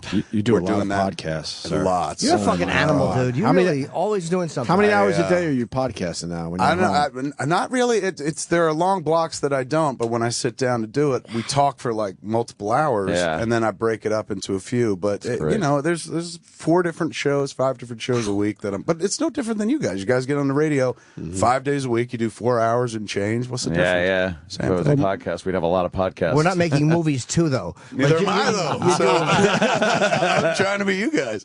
Hey, is any of this coming into play yet with the podcast? The lolly, if you will. Yeah, a little bit. But it's untraditional. Don't need details, but I'll totally give you the details because a lot of people are like, "Where's the money?" Because we're all waiting for the money. Well, and that's the thing in the It's like, podcast world. The people waiting for the money are going to be sorely disappointed for a long time. And if you're looking for the money, that ain't the reason to do it. You got to be creative on how you get your money. The reason to podcast is just because you got something to say and you never had a place to say it before. And now you have a platform and you've listened to morning radio your whole life and you're just like, I like to talk with my friends or even just by myself. And so, boom, you generate your own show and maybe it's not playing to millions or maybe it is. That's the beauty of the internet. Yeah. So anybody could do that. Now, the people that go, I want to do that because I need to say something. That's who I think the medium belongs to. People who'd never had a voice for it. The people who are like, how do I make money off this right away? You're fucked. Yeah, it's You're just like saying you don't get it. Don't do it for the moolah. Just like I want to hip it up a little bit. Do it. Quincy it, man. What would Quincy say? Quincy would probably say, it's not about the money, Sam. It's about teaching people the dangers of drugs. I'm going to do a podcast from my houseboat. I'm going to call it Rape on the High Seas. I'll hit him with a pipe right across the jawline. Why can't it be a guy, dude? Let it be a guy that was hit with the pipe. Oh yeah, I'm gonna rape my boss with the mustache. I don't remember his name, but I'm gonna rape his mouth. I wonder if he hated other like fucking doctor shows. What about Trapper John? He's a war criminal. He raped a child in Korea. Wow, that was no accident. It was murder. War criminal. Why do you think they call him Trapper? Yeah, because he trapped that little girl. Trapper in the jungle. Yeah. Hey, you guys, get out of there! We got one phone call for Kevin today. Bob. Bob? Hey there, Bab. Hey, Bob. Hey, how you guys doing? Good. What do you got for Kevin Smith? Question, Kevin. What is the most valuable comic book that you own? Good question. That I own? I'm not really that guy, man. When I sold my collection to make Clerks years back, I never really went back and said, "Oh, I'm going to buy big books." I never bought an expensive title. I figure if I can read them digitally, why am I going to spend like millions of dollars on a comic book that you don't open that often? You're never really going to share with other people. Like I met Brett Ratner. He had Action Comics #1, like one of the most expensive comics in the world. First appearance of Superman. What kind of condition is Brett's in? Pretty nice, and he has it hanging on, in one of those kind of frames where it looks like it's floating. But he said he takes it out, or at least took it out and read it once or something like that. Did he? But when he said how much it was, and it was up there. Yeah, it's huge. I was just like, you could buy you could buy a store for that. Like once I bought a comic book store, then I was like, I don't really need a collection anymore because now I have a collection that everybody's picking out of and stuff. Yeah. But I was not that guy. The most expensive comic book I ever had was a giant-sized X-Men annual, and this was way back in the day, like way pre-Clerks even, like $89.90 or something. It was like a $200 book at the time. Now it's probably, I don't know, maybe $400, $500 or something. All right, so you're not a collector in general? I'm more of a reader, but I'm not like, I got to get key issues. I mean, I'll get key issues to read, but the stuff that I used to like to read wasn't like golden or silver. Not collectible. But what's the most valuable thing you own as far as a collectible goes? If you want to say. I'm just trying to think. I mean, it's weird, but like I don't buy other people's crap. Like I buy collectibles of our crap. There's a dude in Philadelphia who does these amazing bronze sculptures of characters from movies. Did them for Pulp Fiction. Did a lot for Quentin. I first saw him at a Comic-Con years ago. They were just on display. I was like, gorgeous caricatures this big of characters or scenes from the movie and done in bronze. Wow. So I'd seen the ones he did for Quentin for Pulp. I'd seen some he did for Robert Rodriguez. And after Dogma, this dude cold called me. He sent me, not even a call. He sent me a letter with pictures of Ben and Matt from Dogma. It's done in that style. It was in clay. It wasn't bronze yet. But I recognized the dude, Cleat Shields, his name. Recognized his work right away. And I was like, oh my, dude, I saw these. It's like, not these, but stuff looked like this at Comic-Con, like back in 95. This is genius. Like, yes, I want one. So that kind of stuff I put money into. Like the Ben and Matt statue stands about, what would this be? Maybe 3 feet or something? 2 feet? 2 feet. 2 feet. It's pretty heavy. It's made of bronze. And something like that will go for like $8,000 or something. Now that I could see putting the money into, because I'm like, I made that fucking movie or something like that. Right. And then he did like a series, like he did a George Carlin, so I'd make 2 and keep one for myself and give one to the other person. So Carlin I gave one to, Chris Rock I gave one to. Oh, wow. Ben and Matt, I each gave them sets as well. The only one I never gave one to was Jason Mewes, because at the time he was so fucking jacked up on heroin and oxys. He'd have sold it. And I told him, I was like, dude, the moment you're clean for a long stretch of time, I'll make you one of these bronze statues. But until then, man, I give it to you. You're going to give it to somebody for a fucking dime bag of something. And some fucking dealer's going to have it in his house. Right. Be like, look at this, man. It's Jay and Silly Bob. Tell you a story about how I got this. The guy who played Jay sucked my dick. I asked him, I was like, dude, how close did you ever get at your worst? Oh, man. And he was like, I always had the presence of mind to like, if I got anywhere close to that, then he's like, I would have went looking for help or something like that. But I was like, come on, dude, it's between us. Nobody's around. So he's like, no, never even got close. Never got close to sucking dick for fucking I drugs? never did it for drugs. Oh, not for drugs. Why sully sucking dick with drugs? Yeah, it was something like that. Yes. And so why bring sand to the beach? Friday night, man, I'm going to be at the Gramercy doing that show. Nice. At 10 o'clock at night, I think it is. It's me, Brian Johnson, Walter Flanagan, Ming, and Mike, the guys from Comic Book Men. And it'll be pretty fun show. I didn't finish that before, my bad. Oh, no Yes, yeah. You're not the only Comic-Con person we have today. Who else? Oh, I don't... Mr. Tabert. Oh, yes. You lost me. He knows. You He know, knows. you know, Kevin. He You know. knows. We were talking about what character This guy's most person is famous in, for. that he's most famous for. He says, It's Mr. Tabert. By I'd far. say it's probably the guy that says, it's not your goddamn planet, monkey boy. you think? No, I don't know. That for me, that was my first kind of like, it popped on my radar. No, there. Mr. Tabert is absolutely... It saying. begins and ends in 1975. Doc Brown, That a boy, motherfucker. Jerry. Brown. That a Doc boy. Brown. Everybody knows that. Nope. Mr. Doc Tabert. Brown. We're It's going to talk Mr. to Tabert. Christopher What about Lloyd. Jim? I can't believe nobody went for like a Reverend Jimmy Jim. Gutowski, sure. Yeah. I would Taxi. say to him, what were you doing? What were you doing when she said, are you taking Jim's medication to Mr. Seafeld? I'm going to ask him all these dumb questions. Did you and Banshini ever eat after the show together, after their shooting? Wow, he's coming in? Yeah, in a he'll few be minutes. In, very Sticking very around or soon. what? Yeah, Not might, fucking- man. Yeah, Come on. he's here, 9:15. That's fucking We great. should break and we'll talk. Take a break and then you fucking hang because we. You should hang. Christopher. Has he ever been before? No, Fucking I don't We've think. talked to him on the phone, I think. Yeah, Is that where it was? we He had him on also the phone lost his once. house in a fire. He lost everything. Yeah, I Poor remember guy. that. Yeah. Jeez, oh, if he lost like a bunch of nightmare, fucking. man. Should we bring that up, memorabilia. you think? Yeah, I mean, it's a point in an interview. Just ask him. Maybe Sam should. It's if been you a few want him to start years as crying. well. Yeah, how has he moved on? That's a terrible... Kareem had the same thing happen to him. You know, he lost everything. I mean, fucking millions of dollars. Kareem Abdul-Jabbar? Yeah, years ago. Kevin Smith was here for Kareem Abdul-Jabbar. That's right. He was one of the most soft-spoken, politest human beings I've ever met in my Yeah. life. Yeah, And yeah. not to mention tall, of course. He made us all sad. Yeah, Because he was getting yelled at. Oh, right. Remember by by the a publicist? publicist. Thank you. Kevin The Smith can back us publicist up. was just like, we found out right afterwards, was yelling at him like, don't only talk about this. And we're I like, got he's so a mad. legend. I'm like, it's man. Kareem Abdul-Jabbar. You don't talk to Kareem like that. She's a monster. Like She's that. a monster. We were also like trying to like loosen him up, make him giggle and stuff. Yeah, and yeah. like the few moments that he did, she was just like, shut up. God, She was screaming in what the a other room. bitch. Yeah. We've met two basketball legends that made me sad. Kareem and Dr. J. Dr. J. Why'd he make you sad? Because he came in and his shirt was a little tired.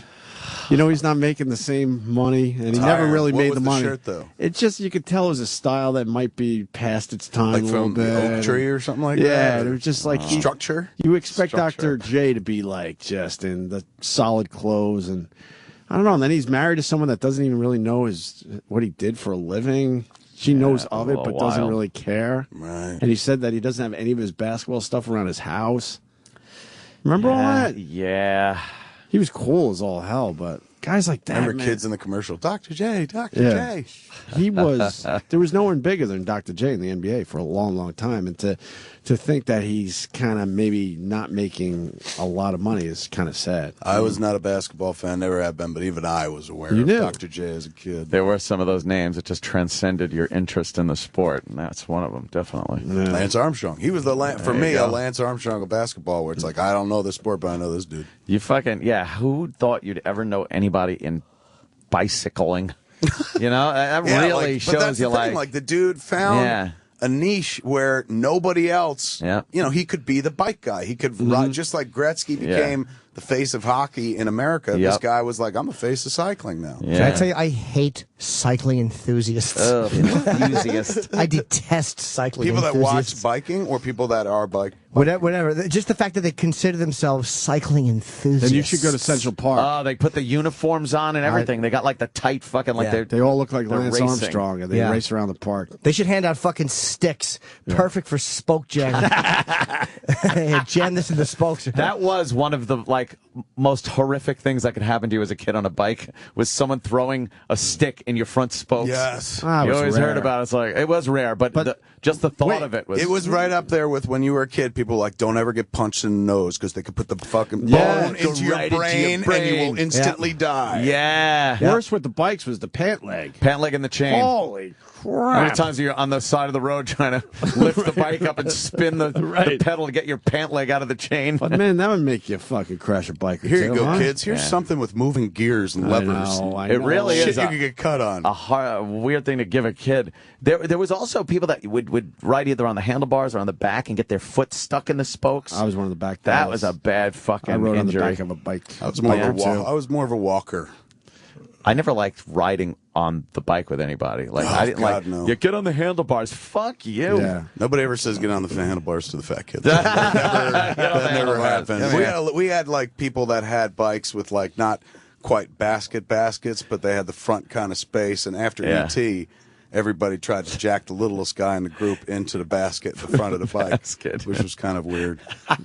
You were a walking guy though. Yeah, much Fucking more. I still truck around. to this day, like I go every day. Well, not now that I'm on the road, but I'll wake up and there's a hill. We live in the hills, and so you step out the door. You either go down, it's easy, or the moment you take a left, you're walking up a pretty steep hill. So I do that. It's like a mile and a half every day. And I think that's the man. only thing that's like kept me alive. And then I was almost put off that by this is fucked up, man. Coyotes? No, but you see those all the time. Yeah, I used to fucking hike in L.A. It's fucking scary. It's crazy. I saw the Wildlife. signs They one don't time. trip. The mountain lions. I saw the signs on the way out once. I'm like, wow, I probably should have read that before. I would have been. We see Maybe it deer, was good. I did. Coyotes. I've never seen the mountain lions yet. They but it's warn you about the crazy. mountain lions. Fucking and those, mountain lions. Those are sneaky fucks. Yeah. And you hear the coyotes, man. You do. During the night because they'll grab a cat or a dog and they travel like one hits and then they all come in. And so they sound like hyenas. Like you'll just be sitting there Oh, God, and quietly, it's so quiet outside. And we live like a few blocks off of Hollywood Boulevard, so it should be loud, but it's not because we're nestled in these hills.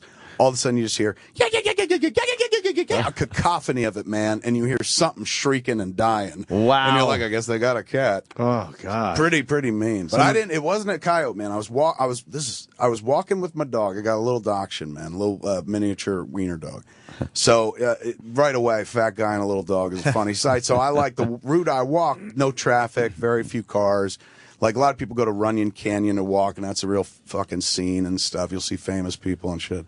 But I'll be honest, it's a tough walk. I don't think I've ever made it up that hill. So I walked the one near my neighborhood because it interweaves through side streets. And you don't really see anybody. I'm walking the dog and sweating like a pig, man.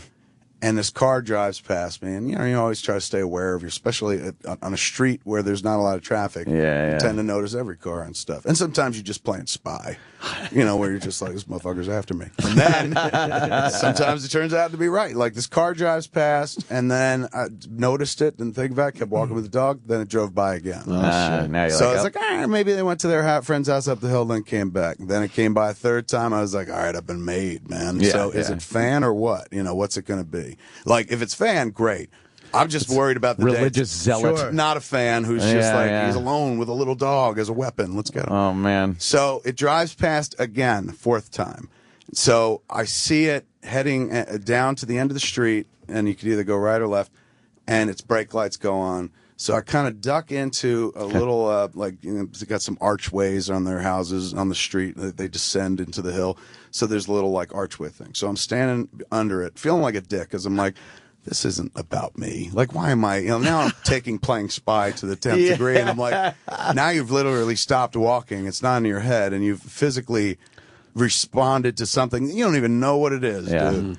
But I'm standing there, you get a sixth sense sometimes, or sixth sense or whatever they call it. And then, so I look out, and I see that the car is parked ahead at the end of the street in a place where cars never park. It's a yellow curb, and it's a rounded corner, so nobody parks. I walk past this house all the time.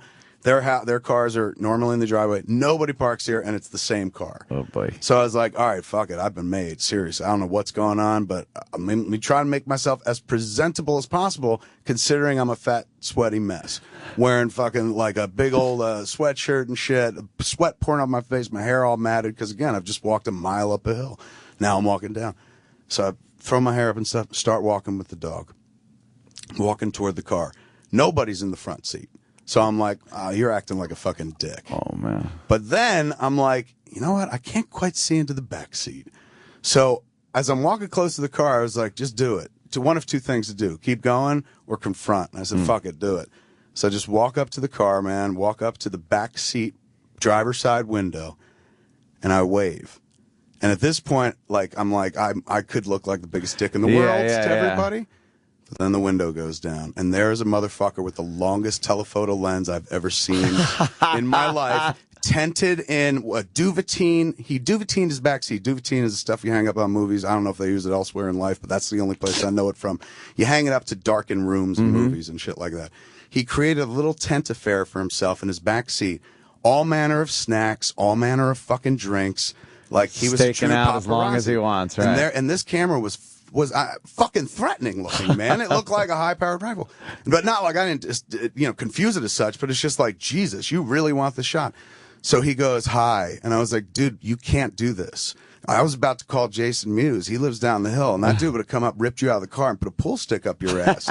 Because you drove past 4 times. He goes, I know, I'm a huge fan. I was like, well, stop and say hi. Like, you can get killed this way, man. And he goes, oh, I'm sorry. He goes, can I take a picture with you? And I said, yeah, totally. Come on out. He comes out. He takes out his iPhone to take the picture, not the other phone. Totally. He takes the iPhone shot, and I go, all right, man, remember, don't fucking stalk people. Just, say hi and move on and shit. And he goes, you mind if I take a few pictures of you while you're walking away? And I was like, okay. Let's have the conversation. I said, look, dude, you know how much it takes for me to get off my fat ass in the morning and walk up this fucking hill? Like, it's moving heaven and earth, dude. Like, my body screams to just sit there, smoke weed, and do nothing. But for me to get up the hill takes everything I am.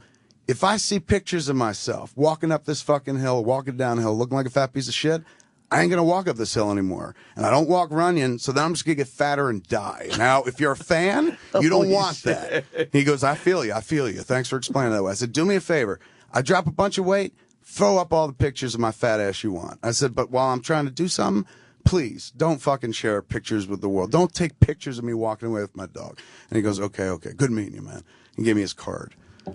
It was the weirdest, creepiest experience. And it's because you handled it nicely, though. That's probably why the paparazzi. And obviously, you never posted any pictures. I haven't seen him anywhere. That's awesome. To his credit. part. Yeah. Do we have to break? Yeah, we really do. Because Christopher Lloyd's coming in. Kevin Smith. I'm sorry, I'm rambling. No. It was a good story. Kevin Smith is here. Christopher Lloyd is next, and we got Kirk Hammett from Metallica still on the way. Yes. Very busy show. Time for a piss.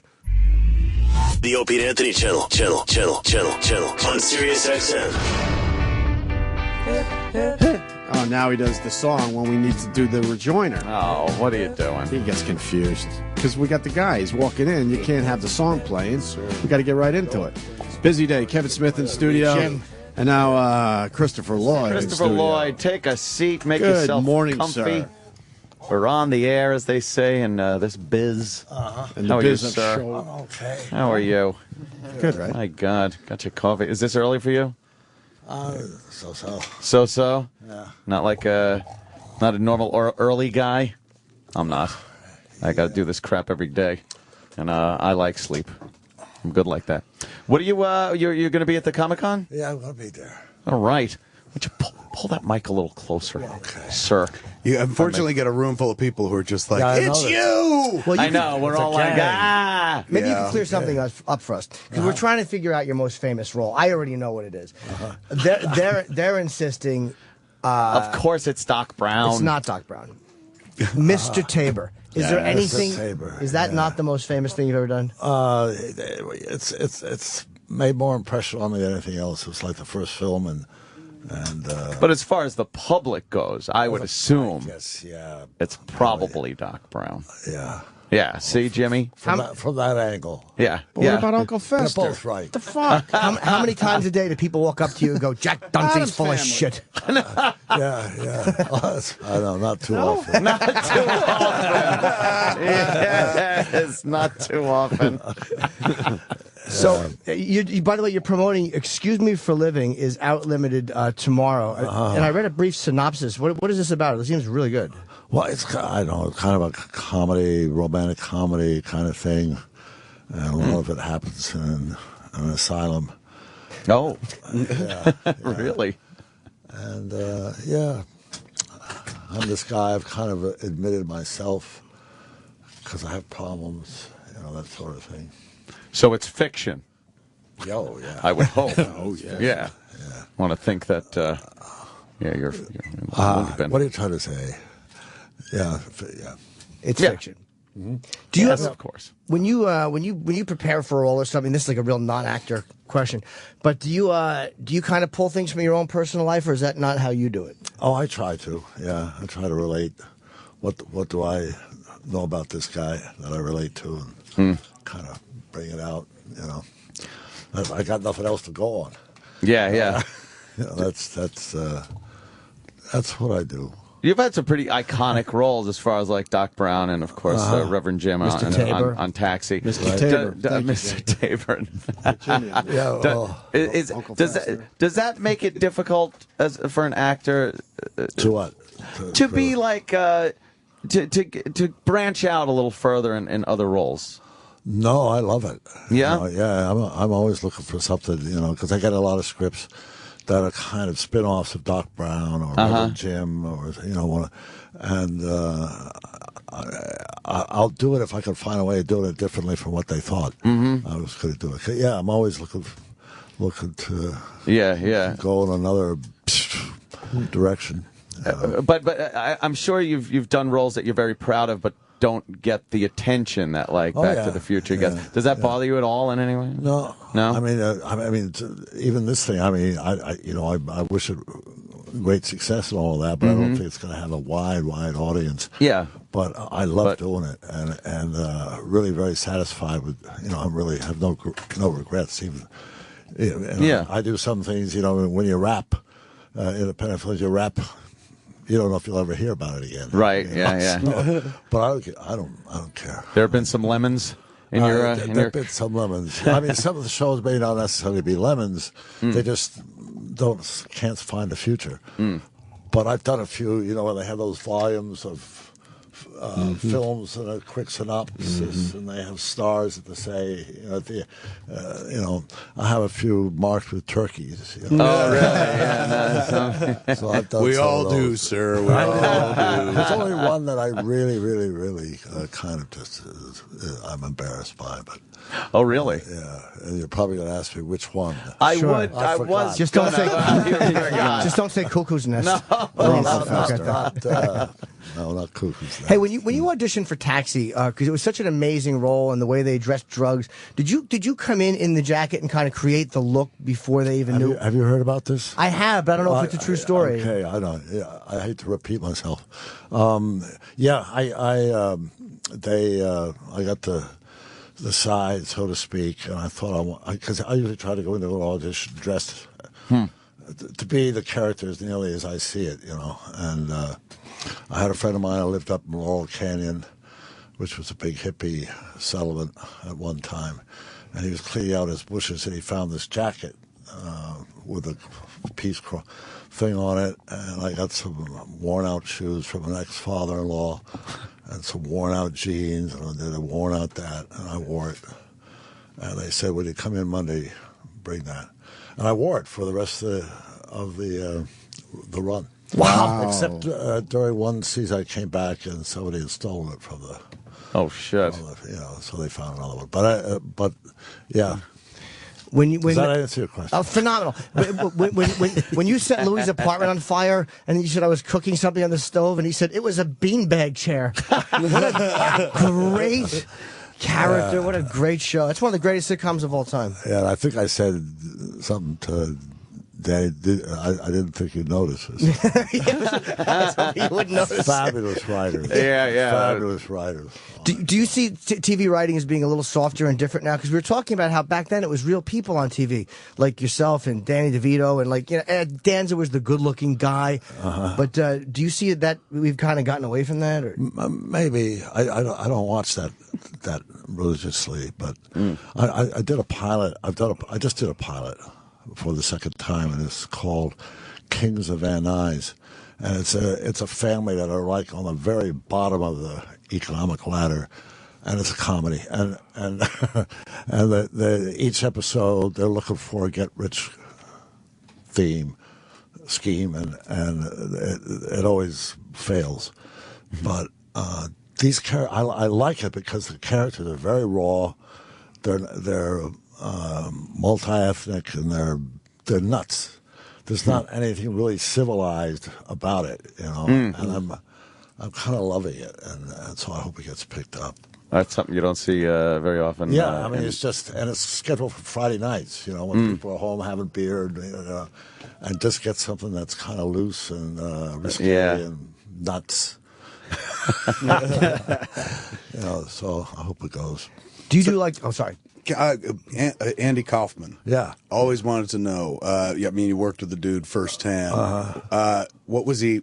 What the public persona we all saw, the bits he did, the stuff he did, it seemed genius. What was he like when no cameras were around? Could you have a conversation with the dude, or was he always on? Yeah, we kind of took to each other, sort of. I mean, I was a new guy on the show, and he took me to some of his mud wrestling matches and stuff like that. And I was like, this is all new to me and interesting. But he was a kind of very mild, personally, when he wasn't working, very mild, very likable kind of guy. It's very sincere.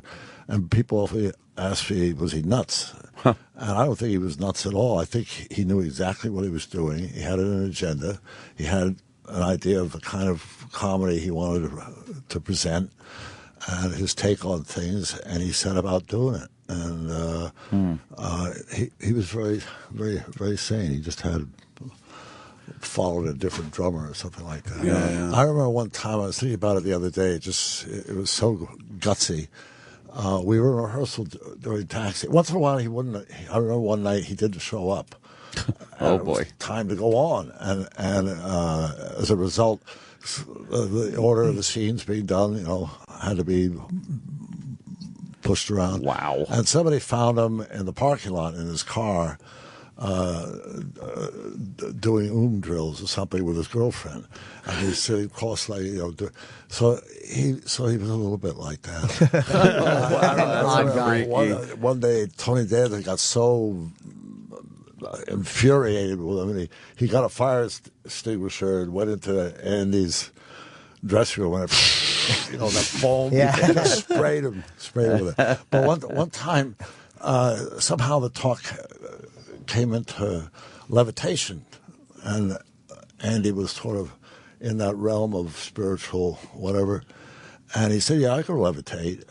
And there was a break, a 10-minute break on the stage with a camera crew and everything, and he said, "Okay, I'll levitate." And he sat down on the floor of the stage, and everybody's like, he's putting himself out there, and he sat down, took the yoga position, the whole thing, and we waited for him to levitate, and it was kind of.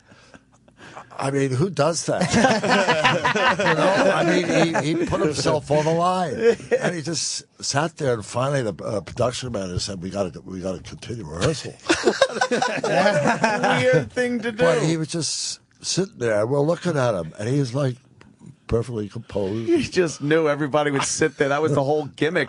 Everyone watching him. Yeah. What a weird Maybe thing he to is. do. Maybe he's gonna do it. Let's watch. You know? Yeah. Yeah, I think the idea was like, with this dude, anything might be possible. Yeah. If So he you- believes it enough, is it going to happen? Right. I remember when I was a kid and when he passed, there were a lot of people that were like, he's not gone. He's just waiting. And then, bam, he's going to spring on the public. And every, 10 years, somebody writes an article about, hey, man, this would be about the time that Danny would pop. And I always dream that, I'll be 50, 60 years old. And, the dude's just waiting for the perfect moment to be like, ta-da! And he actually did it. The ultimate, that would be the ultimate Andy Kaufmanism. Oh, right there. man, right? I don't know, at least from a spectator point of view. I didn't know him personally. Yeah. I love too. One of my greatest Christopher Lloyd moments, again, Taxi, and the writing was brilliant, but this was all you, is when you're at Harvard and you take one bite out of that brownie and you say, some people get addicted to drugs. I could be one of those people. And you go into the gym face and then back to the oh my God. You're That's just funny. I thought that moment was, I was new on the show, and I just thought that moment was so forced. I just thought, and then whatever. And I it's not very helpful for the radio listening audience. It was an excellent face. Smiled. You took us right there. Yes, Christopher smiled. It seemed to work.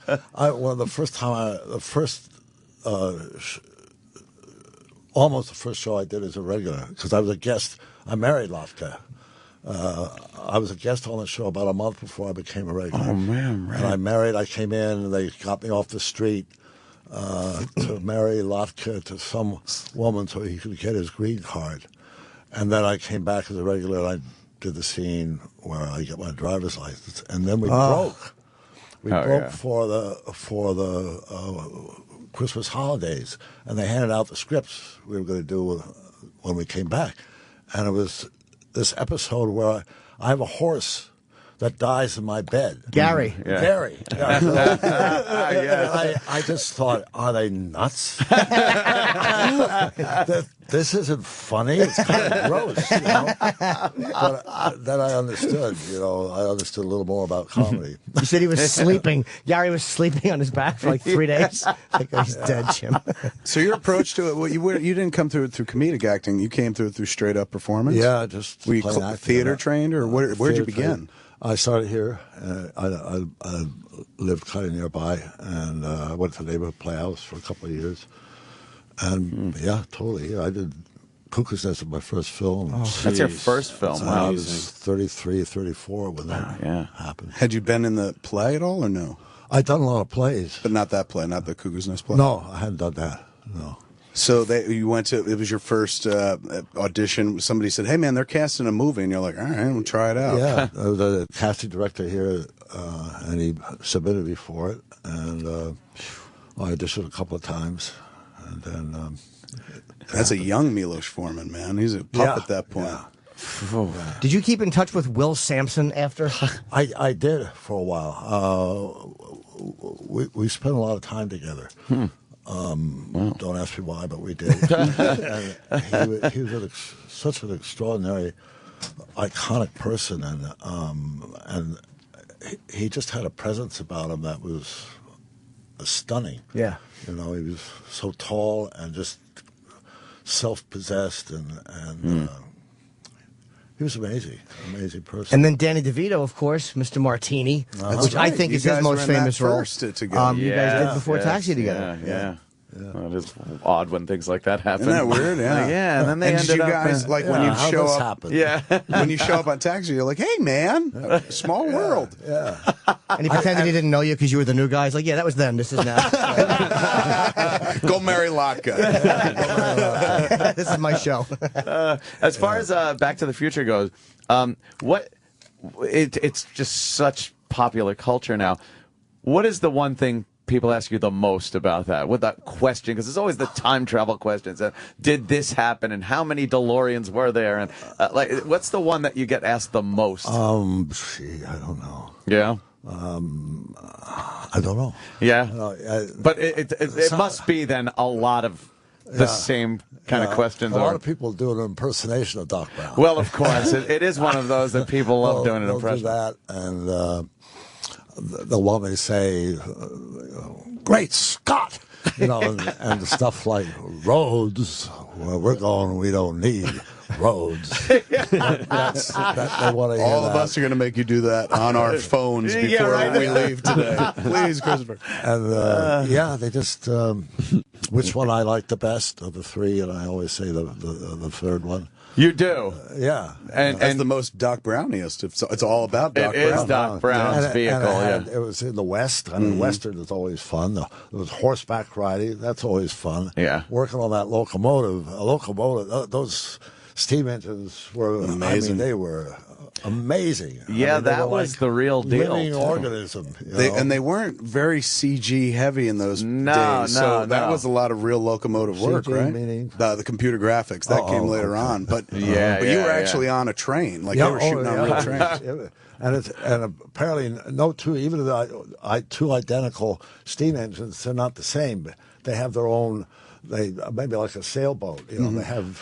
You have to do a little more of this, a little more of that. Each one's just individualized. But it's like it's amazing. It's amazing. Like a living beast. Yeah, it is. That's amazing. Yeah. Do people? Do they ask you about Doc Brown a lot? Do they ever come up to you and ask? Oh, and excuse me. I had a romance too. Yes, Mary Steenburgen, the love interest. Finally, a romance. Finally, the love interest. That was the last one I did on film. Not all.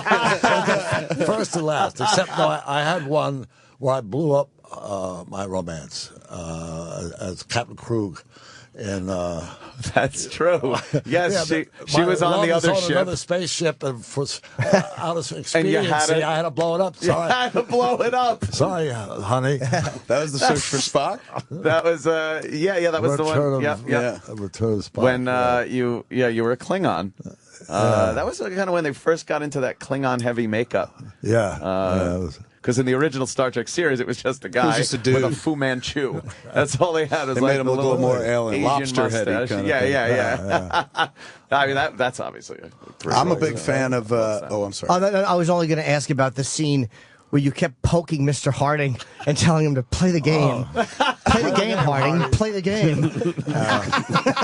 Jimmy loves cookies. Dude, it's a masterpiece. Yes. But that was such a great, you were just so fucking annoyed with him. I told him so good. Quit touching me, see? Son of a bitch.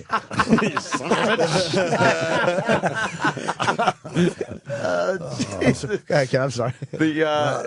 So 3 was your favorite to do and to watch. I don't know.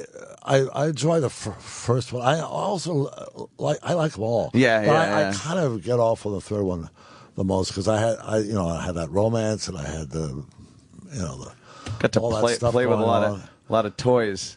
I had that huge machine that I invented in that ice maker. Yeah, the ice maker. That was all the steam and everything, and a little cube would come out. Anyway, it was fun. Hey, and then there's always the questions. It's like that. Obviously, you have nothing to do with. You were the actor playing Doc Brown, but it's like, what if the Libyans would have shot you in the head? I mean, you didn't know. Yeah. It just the note just said you were shot, by the Libyans. How did you know you weren't going to shot in the head? And you wear a vest. Yeah, I've run into a couple of Libyans. Oh, yeah. Something like that. And there was not they were not happy about it. They weren't. That they had been chosen to be the bad guys. Yeah, in one of the most beloved films of all time. When they watched it, back in their country, there was not a good feeling about it. And that scared me. They should have just dubbed it differently and said they were Jews. They should have just dubbed it differently. Look, the Mexicans! Let's dub it. They want us to plug, too, for Christopher. We got a note. Yes. There's a new movie he's got out called Yesterday and Today. It's video on demand, and that's tomorrow. You can get that tomorrow, which is Friday, the 12th of October. I love that video. One more time with the name. One more time. I don't recall the project. You're Yesterday and Today. That's unless our soon to be fired person Iraq comment? Iraq. That's what Roland gave me. Roland gave you that? He said that's what he got from Christopher's people. Okay, Oh, well, boy. You want me to look it up? Yesterday and today. yeah, someone look up Yesterday and Today, because if it's not a Christopher Lloyd movie, Oh, my God. yeah, watch Someone's me Christopher Guest or Can we something talk else. about the installment in Back to the Future that never gets the respect it's owed? Is the ride, man? The ride was a mini adventure within the movies, and you were a big feature in the ride. I loved that ride. You waited with us in line and come up on the video all the time and keep us updated, you and Biff. And then once you get into the ride, it's all Doc Brown. Yes. It's pretty amazing. The rules of what we had to do, it was all Doc Brown telling us what to do. And when we go into the mouth of the Tyrannosaurus, great Scott, it's a Tyrannosaurus. It's a dinosaur. That was a cool That ride. ride is amazing. That was a cool ride. I don't know if they've done it in Florida, but in Hollywood they replaced it with the Simpsons ride. But the Back to the Future one, I think, is still in the Japanese Universal Studios. Oh, really? If I remember correctly, it is a fantastic ride, and the first of its kind. One of those motion rides. Like now, it's everywhere. Like they got one for the Transformers up at Universal. There's a King Kong tram ride that's kind of like it. But this is the first ride where you jumped into a DeLorean with a bunch of other people, the large, oversized DeLorean. Yeah. And it was an interactive experience. You were in little rooms. You felt like watching videos. When you were waiting online, it wasn't just waiting online. You were in those little rooms, and the note was there, and the show began while you were waiting in line. Yeah. And then the car would be elevated to essentially an IMAX screen. Yep. And based on your perspective, the screen is big. You're not seeing people to your right and to your left unless you're a jackass who cranes your head over and be like, there's the other cars. Stop ruining the illusion, dummy. Totally. But if you want to bury in the illusion, man, suddenly you were taken through time, guided by Doc Brown, who would be on a little screen in the car periodically. It was phenomenal, man. I would go on it, then get off the ride, go back again. It was a ride you could do 5 times in a row and still see different things each time. And it fit into the continuity of Back to the Future. That was the important thing for a nerd. It really fit. It wasn't like, this has nothing to do with the movies. It was an adjunct that worked without Marty McFly. It was awesome. It was cool. You did a great piece of work there, sir. Yeah. That's heavy lifting because you're the whole show at that point. Yeah, that was. Yeah. Did you burn your leg really when you guys were throwing around Mr. Harding's cigarette and it landed in the cup of your pants? Yeah. Did you really get burned, or was I that? didn't really get burned. Okay, I've wanted to ask you that for 30 years. But Milos Forman got the idea from that. He was before he defected from Czechoslovakia. He was sort of late at night on his train platform waiting for a train, and there was a guy smoking on the platform, and he took the butt and flicked it, and it landed in the cuff of somebody else that was waiting on the platform, and they didn't notice it until their pants began to burn up. And he said the guy totally flipped out. He just, went screaming and crazy on the platform.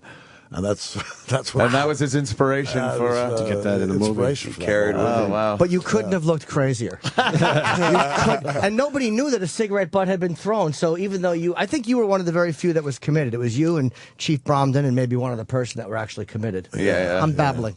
No, it's a great movie. Let's take it to Buckaroo Banzai.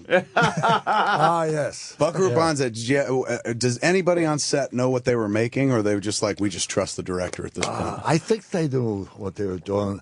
The producer of the film was kind of a crazy guy. I think he'd been cited for doing funny illegal stuff, but I don't think he fully understood what he was producing. Right. Because there was a lot of complaints from people involved with the show that the way he edited it, whatever, he didn't really know what he was working with. But we knew. We knew. It was so crazy, and it was so cool, and such a great cast. I mean, Peter Weller and so many others. It was. Dan Hideya's in it too. John Lithgow. Right. What's her name? She's on that show now. Ellen Barkin. Ellen Barkin. I remember Ellen Barkin lying out practically naked, and whereas me and Vince Schiavelli and the other one, there were 3 of us. Dan Hedaya would become crazy, become the aliens, and she lying there. And we were doing something with her, and she had real spiders crawling on her. I don't know if you remember that. Yeah. They put this kind of jelly on her, and then they were putting stuff on her. Insects. Oh man. How did she look almost naked? Yeah. He just nods his head. If you heard that nod, Yes, confirmation. I think that's the more important part of the story. That's great. He just nods. That was Jim. Reverend Jim showed up for 1 second. That's funny. I can't find this movie, by the way. Which one? No. The one that they want to promote. Can someone find out from Roland why? Because E-Rock came in while we were. I can't find it. So we wanted to make sure we don't interrupt. Yesterday and today or something like that? Yesterday. It's possible. I want to head to roll. Roland misread something. The Friars Club had honored Christopher Lloyd, which is going to be on video on demand. But the movie is called "Excuse Me for Living." Are we on the air? Oh yeah, we've been promoting that. Yeah, we promoted that, E-Rock. Yeah, right. Oh no, he's If talking. I was listening, I thought maybe I lost. Oh yeah, if you put on the headphones. He talks into our he's ears. talking. Yeah, Right the there? guy and the producer. Then you'll hear the other guy. Yeah. Yeah, that. Believe me, it's only him, so it don't worry doesn't about matter. it. He's. He doesn't really say anything. What he was saying was you had done a roast. You were Friars roasted? I was what? Were you were roasted honored. by the Friars? You were honored by the Friars? Oh boy. Honored by the Friars. Oh boy. I had my house burned down. No, Yeah, the that Friars. Friars. The Friars. Yeah. Oh, the Friars. Yeah, not the Fires. No. God, well, scratch. You don't even need the headphones if you don't want. Yeah, it. take them off. Yeah, these people Yeah, are you don't need confusing me. The Friars, yeah, we all went there. The cast for that Excuse Me for Living, good, and three of us were honored with Cast of the Year. Jerry Stiller, and oh Jesus, they'll kill me. Yeah, don't go making yourself nuts over it. Yeah, okay. you got through Ellen Barkin naked. There's not more. Exactly. You're still recovering from that. Yeah. So yeah, that was interesting. I've never been there before. Yeah. How have you moved on since? I mean, the fire. You called. We talked to you on the phone after that, and you seemed like, as devastating as that is, that you handled it like kind of like, hey, it's what life does, and you seem to handle that better than most people would have. Yeah, it was sort of strange, but it's all rebuilt now. Oh yeah. Oh yeah. Yeah, it's all cool. But yeah, it was odd. Wow. How do you? Just that much, yeah. What's the process after that? You just kind of decompress for a while, or Kind of decompress. I had a friend, and she wanted she wanted to get into building. She's a real estate, but she wanted to get into building, and she never liked the house particularly. And I could see the wheels going around there. You know, she wasn't really grieving. Oh, really? Yeah. Okay. Well, let's so make some lemonade. Yeah. She proposed, "Can I rebuild here?" And it's not something she had experienced in doing, but I felt, yeah, she could do this, and she took it over and rebuilt this kind of semi-Tuscan like residence, and it turned out beautifully. are you scared to be in the same spot? Wasn't it the California fires, the wildfires? Or Yeah. Are you scared to be in the same spot? No, because we're selling it. Oh, Not my worry. okay. No, but it was built to try to make it less flammable. Less flammable. Let's. Oh, my God. And the landscaping is, we don't have dried up bushes all around. Yeah. Oh, so it was kind of asking for, like, it was kind of built for a disaster the first time, not thinking. Well, not really. I mean, they hadn't had a fire in that area for 20, 30 years or something. Yeah. But It was just very dry at that point too. Were there some very personally valuable things that you lost that were? Well, I moved out of it and moved downtown, kind of, and about 90% of my stuff was in storage. Oh wow! I moved out of it to sell it, and then the slump, real estate. Yeah. So I was going to sell the place I moved into, move back up there until the market recovered, and did some cosmetic stuff, and then suddenly the fire came. So most of my stuff is in storage. Oh, that's great. Yeah, okay. totally, man. But I mean, so many people got totally wiped out. Yeah. Their cars, everything. That's awful. I was just thinking, because with the career like you've had, you must have some memories and just little trinkets and tokens of what you've done that would be terrible to lose. Jesus. Yeah, I had some, but they weren't necessarily related to my business. It was like more personal family stuff. I'm just thinking, like, wow, maybe a signed picture of yourself. Isn't it funny, Dark brown wig. That's what we think. He's got like family stuff. And we're like, hey, wasn't that hat you wore in scene 8? Please tell me the flux capacitor wasn't in the house. Oh man! Well, I see Kurt. Is Kurt out there? Kirk is SIA. Kirk. Yeah, I've seen Kurt. We should. Yeah.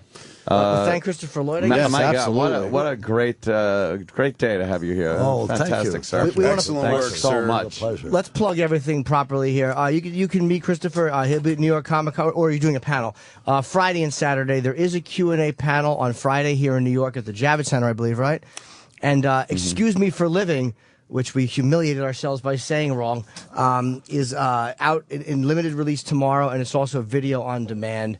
And, it's a movie about a suicidal druggie. He's got to kind of obey his rehab clinic's demand to lead a senior men's group. So it seems like a great movie. And, I'm happy that you're still working and still making great stuff. Yeah, thanks so much, man. And you're welcome. I guess we'll be back with Kirk. Yeah. Yes. Jack Dunphy's full of shit. Sirius XM. This is the Opie and Anthony Show. You're coming back on now. There we go. We have returned. Yes, Jimmy. Opie had to leave because he's got to pick his kid up, so it's myself and Anthony, the great Kirk Hammett, and of course Danny, who is a bit of a Metallica fanatic. Just a bit. Yeah, he's a nervous wreck. Danny works on our show, and he's all nervous. You and me both. I've been on the show for like 8 years, so I'm used to getting and especially in this place, people come in and out, and so I thought I was going to be okay, and I was like, all right, Kirk's coming in, I could deal with this. But no, I can't deal with this. I'm completely freaking out. It's cool, man. Just drink some coffee or something. Yeah, make you feel better. You'll be fine. You don't get nervous doing interviews, do you, or press? I've been doing it for so long. No, I don't get nervous at all. It's pretty crazy. What makes you nervous? Because you're not nervous in front of crowds. You play in front of massive arenas. Is there anything that you do that you're like, oof, this one's hard? Doing things like speaking at a wedding, that makes me super nervous. Really? But, walking out on stage in front of 100,000 people, child's play. Yeah, it's crazy. Isn't that odd? What it's nuts. Gets some people, and then because obviously you would think you could get up in front of a few people at a wedding and say something if you could get up in front of a huge crowd and play, but not so much. No, it's crazy. I can't figure it out myself. Are you always asked to play at every wedding you go to? Hey man, get up there. I'm like guilty of jamming with like wedding bands. Yeah, pretty much. For the rest of my life, I'll probably be cursed with that because at a wedding, everyone's having a good time. Sure. Everyone's like celebrating. Then the band starts playing, and you're thinking, that's got to be a wet dream for the band, for a wedding band. Oh yeah, I've played Louie a million times. The best would be if you stood up and demanded to play. Yeah, exactly. Give me that thing. Should play So Fucking What instead. Yeah, exactly. Yeah. You've, we all know you as a musician, but I didn't when they gave us this book a couple weeks ago to just kind of peruse through. It's called Kirk has a book out. It's called Too Much Horror Business, the Kirk Hammett Collection, and it's an amazing coffee table book. I thought, like, wow, he's a horror nut, and he has all these photos of cool horror stuff, but you own all this stuff. That's all the stuff from my collection right there. Amazing. There's every single piece in there is from my collection, and it's just my opportunity to showcase it all and share it with all the like-minded people out there, and I'm actually very, very proud of it. Now, is that everything that you have, or is that just a portion? No, I would say it's about 40% of everything. Look at this. Kiss is walking around. Oh, man, Kiss is out there. That's Paul Stanley, for the love of God. It's Paul Stanley. Wow. Paul. This is the most surreal thing I've ever seen. Paul, what's up, man? Look. Wow. I got to get my phone and document this. Crazy. I don't take pictures, but this is fucking weird. You guys were great last night. I was at the show at the Letterman Theater. Amazing. You were good, right? Yeah, you were great. Amazing. I'm happy Very to see cool. you. Yeah. Don't we all? How did I get here? Damn. What the hell is going on here? What a surreal moment. I know. That was almost as weird as was that Ozzy and Chubby Checkers? Yeah. That fucking day was just Ozzy and Chubby ridiculous. Checker. Wow, that's that crazy. happened in this very studio. Oh no, I'm sorry, Chubby Checker and the Ozzy cover band. That's what it was. I'm sorry. They spoiled a nice photo of Kirk talking to Paul with me pointing my fat head. That's great. You're pointing accusingly. Dude, it's like we're just. I know Kiss is here today, and I'm going to try to get a photo at the band. But you know the fact that Paul Stanley just walks by in makeup. Yeah, that's pretty Makeup cool. at 10 o'clock in the morning. Right? Yeah. Which means he probably had to start putting that stuff on at least at 7 o'clock in the morning. No shit. Did you grow up listening to any Kiss? Or? Oh, yeah. I was a big Kiss fan when I was a kid. Of course. I mean, me and all my friends were. How can you not be back in the mid-'70s? Yeah, it's huge. I mean, they were everywhere. What is it like now to meet guys like that and they come in just to say hello to you? I mean, I guess you get used to that after all the years with Metallica, but that's got to be nice that they're kind of see you as a peer and an equal. It's surprising to me, you know, that people see us as peers like that. I mean, when I see Paul or like, you know, the other night I saw Jimmy Page. I mean, dude, those people are my heroes from my youth. I mean, and still are today. But it's just crazy. You know, I can like walk up to Jimmy Page and start talking to him about movie posters. I mean, it's a very cool thing. Well, didn't he own Aleister Crowley's house? For a while, on the Loch, on Loch Ness. But I actually gave Jimmy Page a book the other night, and he loved it. Oh, did he? Yeah, he has a interest in this stuff, and so I knew he would like the book. How'd you get started? You just saw something you liked and started collecting? You know, I've been into horror movies ever since I was a kid. You know, I was a 5-year-old kid, and then when I was 6 years old, I started buying comic books and monster magazines, and I just took off from there. And I've always been interested in horror movies, and even when I first started playing guitar, I mean, everything else just kind of like dropped off my map, except for music.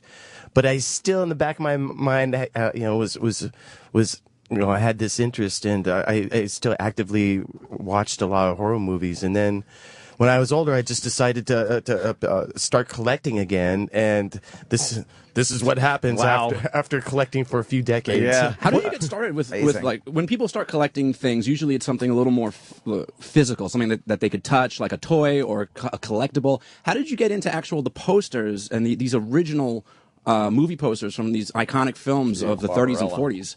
You know, that's a good point, and there's not a lot of collectors of this stuff, but I had a friend who was really, really into movie posters, and he was into comic books as well, and I started buying comic books from him, and every time I'd go over to his place, I'd look up on the walls and I'd see all these beautiful posters, and I thought, wow. Because because this appeals to me because I love horror, I love the art of the movie poster. So I think I read a Metallica book some time ago, and there's a picture of you kind of laying in some of your collection. I think that picture is actually in that book. Yeah. And I remember seeing that, and I go, God damn, I wish I knew what else was in there. and now I get to have this book, so this is fucking awesome for me. Yeah. Page by page, there it is.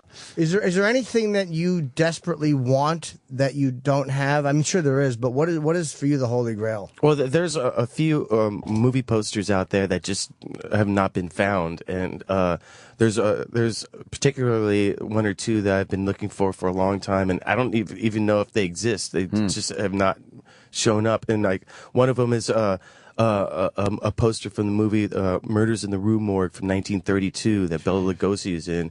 There's only one copy known, and it's in a collection in L.A., and it's just a beautiful movie poster. And if anyone out there has a copy, I don't think they're listening to this show. Check in with Sirius Radio. I heard a story that you tried to actually buy one of Bela Lugosi's Dracula capes. Yeah, I tried to, but I tried to buy it from Bela Lugosi Jr., but we couldn't settle on a price. Wow. But then it went into auction, and the price was just astronomical, and I just had to take a backseat to that. What did it finally sell for? You know, they're expecting to get at least $1 million for it, and that was just insane. That's a lot for a cape. Yeah, but it's Dracula's. It is Dracula's cape. I got to draw the line somewhere. Yeah, especially because it might not fit. You know, exactly. You know, my kids might think it's a blanket or something. Do you ever take feel it outside? That maybe the collecting has become too much, or that it gets in the way? Never. Do you, with all the televised hoarding that's going on these days, do you step back and go, am I doing this too? You know, I don't really watch TV. I don't have cable, but I've heard of that show, and I'm just waiting for someone to contact me. I remember my uncle used to bring over old Fangora magazines. Yeah. And they stunk like a basement and stuff, but I used to love going through And those them. I remember those old pages, and the pages were like a different paper, Yeah, it and was they would get yellow, and then if you Yeah. looked really close at them, they would get like bugs or mites or shit in there. Yeah. And like that's how you knew it was time to throw away your monster mag. Yeah. Or like, you know, rats would come by and chew on the corners. Yeah. But they were the coolest thing, and they were like gross, man. They had like some really disgusting murder kind of scenes in them, and it was great because it was before the internet. Like now, if you want to know what's going on with whatever new monster movies coming out, you have the information straight to your phone. That was the only place to get that shit back then. Absolutely, that was the only source for me for a long time. I mean, so many people don't even understand that's the only way shit was, and it wasn't even that long ago. I mean, just acquiring this stuff. I mean, back in the day, it took a lot of phone calls and writing a lot of letters to people, and you know, I used to put so much time on the phone, just calling people all over the country and trying to network and like you know, just kind of track this stuff down. But nowadays, you just go up on eBay and see what's there. Yeah. It's insane. You enjoy going to the movies too and seeing horror movies? Or? Yeah, I still love horror movies, and like, you know, I try to keep on top of all the newest stuff that comes out. Yeah. Do you like Walking Dead at all? Yeah, I love Walking Dead. Actually, a good friend of mine is the executive producer, Greg Nicotero. Oh, man. Yeah, and he's responsible for all the zombie makeup. Why don't you do a walk on or something like that? That'd be so cool to see you just like be there for half a second and get killed or something. Zombie Kirk. Yeah. I'm waiting for Greg to call me. And where do you keep this stuff? 'Cause I know you probably take very good, because I collect stuff too, and I know how obsessive I get about it being valued and protected. Do you put these in special like museum glass frames? Or? Yeah, I mean, I try to put them in acid free framing, and I have a special glass that keeps out UV rays, and you just have to do all that stuff, or else, like you said, they'll start to yellow and chip and kind of fall apart. Yeah, I think it's the museum actually, that museum glass where you look at the reflection and the light will all seem blue. Yeah, like a bluish, rainbowish kind of a thing. Yeah, you could just fold them up and put them in a drawer. Yeah. Put it in my back pocket. Hey, check this out. I mean, fold it. Lars is a known art collector as well, and I mean, obviously, you guys collect extremely different types of art. Have you guys ever busted on each other about the kinds of art that you collect? He has an appreciation for this stuff, and I have an appreciation for what he collects. Because I mean, I actually do have some pieces of fine art myself, but I try to keep that under the bed. Is this displayed all over the house? All over. All over. I mean, you walk into my place and there's no bare walls anywhere. Wow. I mean, there's one section of my house that has a bare wall, and it's only because it's curved. Oh, really? I can't hang anything flat on it. You know. What's hanging in the bathroom? A lot of artwork, believe it or not. I was just curious. That was a legitimate question. What's hanging in your bathroom? Have you had to talk with your wife where she said, look, this has to stop?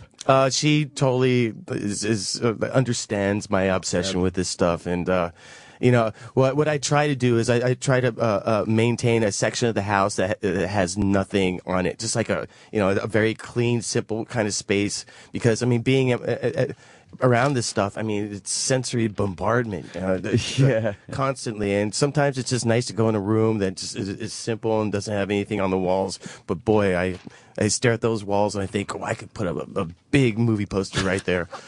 And obsession. That's great. Totally. Yeah, but you know what? I completely get it though, because there are times like I'll go to your house and you have big ass empty walls, and I'm like, man, I'll put a big fucking poster right there. Yeah, totally. Yeah, I know. I mean, he's got a movie theater that he built in his basement with no fucking posters anywhere, no movie memorabilia. Well, I had to yell at him. I'm like, get stuff you like. I have movie posters on the wall down in the basement. Yeah, now. Yeah, yeah, Because yeah. you got to be fucking convinced. I know. It's more that I'm just a lazy piece of shit than I don't want it. You know, I do want it, but I want to put the work into doing I just anything. think it's interesting that everybody, no matter who you are, you have a connection to not only the movie that you love, but also the art that represents that movie. I mean, and it means everything. Like That is true. That art, it represents from the first second of the title screen to the end credits. That's the movie. I'm a Thing fan. I love the Thing. Right. That Thing poster rules, and I have the one sheet, and I have different kinds of the one sheet, and I'll frame that and I'll put it up on my wall because I love looking at it because it reminds me of everything I love about that. And we all do that, and it's crazy. My favorite ones that I have is Alien. I got one of the Alien posters. That's a which is great just poster. So fucking cool, like green little glowing light stuff, and of course Jaws. You know, Jaws is a great Jaws one too. poster too. What's hanging in your bedroom? In my bedroom, movie posters. You know what's hanging in mine? Pictures of me with bands. I got each member of the band, and then each one is signed, and it's framed. I have, I got Motorhead, Kiss, Sabbath, Metallica. So you have no idea how many prostitutes you've seen by proxy. But it's really creepy when they come in and there's just all these pictures of me with guys. That really is creepy. It's a little creepy. Yeah.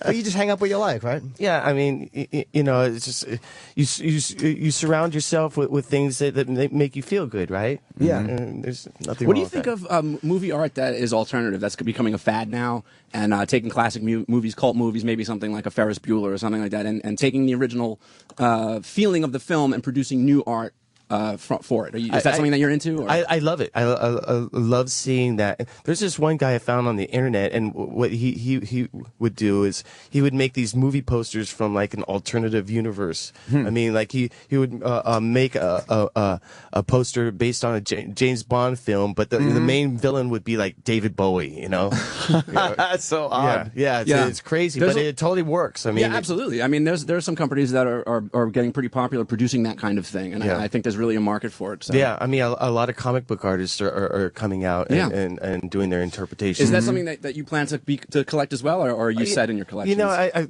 have to draw the line somewhere, man. I have to draw the line somewhere. Oh my God! Wait, Kiss is walking by. What the hell is going on here? There goes Gene. There goes. This is so crazy. Yeah. There's. Hey. Hey, Norton. Hi, buddy. No kidding. No kidding. It's the God of Thunder himself. It certainly is. What are you doing, Norton? You guys were great last night. I went and saw you. Paul popped in. I just told him. Thank you. You like it, right? Yeah, how you doing, man? It's good to see you. I fucked this guy. Jesus Christ. This is insanity. No, I've heard a lot about this. Check it out. I put a lot of time. That's a Chuck Berry thing. There's too much monkey business became too much horse, right? Well, actually, it's a title from a Misfits song, but Before Misfits. Yeah. Okay. Misfits. Yeah. Sorry. Can't sell a fucking record, but everybody wears their T-shirt. Yeah. If they were so great, how come nobody bought the record? That's so true, guys. It's like the Addicts, right?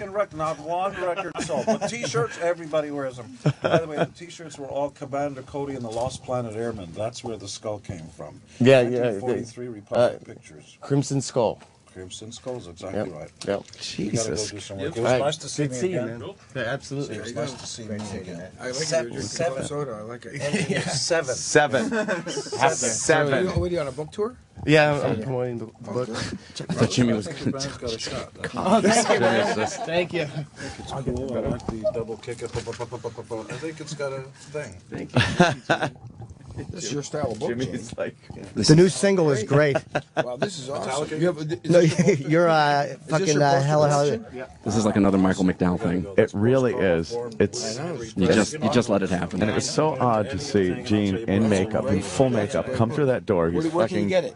7 feet tall, and he just goes. Or "Hey, order it Norton," online, I to imagine. Jimmy. Hey, Where Norton. can you get it? I wasn't pitching for it. He just he did. I was wanting to know because I cool. want to get it for a gift for some people. It's not available as an ebook. You have to buy You the don't want to actual buy book. the physical book. Yeah, I wouldn't that's want an ebook. Well, yeah, yeah. exactly. We'd love to chat and promote your book. No, you wouldn't. Oh, Jesus. Oh, this is fantastic. Okay, come in. Do it. Oh my God. Well, don't you want to be in it? Yeah, do it. With Kirk Hammett? There it is. They're taking a picture right now with Kirk holding the book. You're welcome. How about that? Love it. That's huge. This is just getting so weird in Very here. surreal. There's all kinds of rock going on here. Fucking love your tongue. Hatfield? Martin, it was nice to see me It's again. good seeing you, Gene. Pleasure. Too slow, too slow. See you, man. That's the full goddamn regalia Yes, right it is. there, man. They are in those full. those boots rule. I mean, That's- those boots that's have a pretty place in my wild. book. Oh yeah, here's a great picture of Kirk and Eric and Gene and some fucking little troll popped in at the end. Jimmy. You can just Photoshop me out. I would if I were you. Oh, Jimmy. That's fun, though. Yeah. Black look at marker. that. That's so cool, man. Fucking wild. But Yeah. it's What's going weird. on It's around weird. here? It's like when I see. I mean, you just feel like I get like all crazy when I see guys like that I've like kind of idolized my whole life. Oh yeah, totally. I mean, every time I see those guys in Kiss, I'm brought back to a 12-year-old sitting in my bedroom listening to Kiss Alive. Right. Yeah. What for you was the first one you met, or the first person you met in the business that blew you away? Like, I can't believe I'm talking to this person. God, it's been a while. Let me think. I think the first time I met Ozzy, I was just so blown away because I was such a big Black Sabbath fan, and like Cliff Burton too. When we first met Ozzy, we were speechless, and yeah, that was back in the mid 1980s, and. Yeah, I mean, for a long time I couldn't be in his presence because I felt like I just swallowed my tongue. I couldn't speak. Oh, really? Yeah, but nowadays when I see Ozzy, he's like, "Hey, how you doing, Oz?" He's like, "All right, Kirk." I saw you on that Wow, tour. so It was weird. was that Ride the Lightning? I think when he was doing Bark at the no, it was Motley Crue. It was it's 84. Master of Puppets, and it was Ultimate Sin, I think, for Ozzy. yeah, Ultimate Sin, yeah, with old Jakey Lee on guitar. Yeah. Right. Yeah, and they would do that weird Journey to the Center of Eternity thing. Oh, or maybe that was the tour before. But Ozzy did some weird shit. Yeah, no shit. So okay, back to the book because I can't get enough of this. The Exorcist poster, you have the original. Yep. Do you have any copies of anything, or no? It's all original. They're all original. They're all original. Country of Issue, and. Yeah, I mean, if it was a copy, why put it in the book? The whole point was to showcase all the best pieces, and all the best pieces are always the original stuff. What pieces got destroyed by accident? Because I know there has to be some. Well, what gets beat up a lot is a lot of the old monster toys, because a lot of it was in storage, and when I brought it out, I mean, a lot of it was in like a million pieces. Oh, man. And so, I mean, at one point, I was sitting on the kitchen table with a tube of crazy glue, putting it all back together for ages. But also, some of the masks are really, really fragile because it's made out of latex, and latex. You're talking like movie prop masks. Yeah, latex has a tendency to kind of degrade over time. So I had a friend of mine come up from LA. He works at a special effects studio, and he kind of saved a lot of this stuff. Kind of like reconstructed it and repainted a lot of this stuff and brought it back up to speed. Is there anything? Are you OCD about stuff? Like if there's something like you said you had to glue it together, do you go, okay, now I have this, but then you become obsessed with the fact you had to glue it together and you need to get another copy of it? I for a long time I was obsessing over having the toy, and then having the toy in the box behind the toy, and yeah, it's nuts. And for a long time, when I was buying a lot of comic books, I had to buy 2 copies, one to read and one to just file away. Put away. But that's not that crazy. With Metallica money, if that's the worst to do, that's not that bad an obsession to have. I mean, really, at least you're not, hopefully you're not gambling like, $2 million at a shot. That's not a bad thing to have. You can look at it, you can show people, you got a book. I'm buying 2 X-Men's. Yes, but now I'm going to treat myself. Now you can technically write all this stuff off because it kind of went into your book. Like, no, it was all research for a book. Yeah. And that's the good thing about having a book is all of a sudden now this stuff has a tendency to be deductible. Yeah, it has a purpose too. It's like, and you want to show people, but you can't just file fans through your house. Yeah, absolutely. I mean, you could if you wanted to. Well, I'd be down for something like that. Danny would love that. I'm out there all the time. I mean, I don't know where he lives. You could buy the book and then like cut them out and put them in little frames and hang them up in your own house. There you go. Tiny little frames. Hey, was there anything you almost bought or almost got that you didn't, that you look back on and you go, that was a mistake? There's a few things that I've like let slip through my hands, and it's just from pure ignorance. One time, this guy offered me this amazing Frankenstein poster, and I didn't believe him. I thought he was just like pulling my leg, but it turns out it was the real deal, and I missed out on it. And yeah, that's when I regret. Have you ever? You've never gotten it since then? No. I went to another collection, and sometimes when things go into collections, they just don't leave. I mean, I tell everyone my collection is like a vault. Once something goes in, it's not coming out. Do you have one of the more complete collections, do you think? I think so. I mean, there's one other collection that I think is more comprehensive than mine. And the guy is actually a friend of mine. And he put out a book about 20 years ago.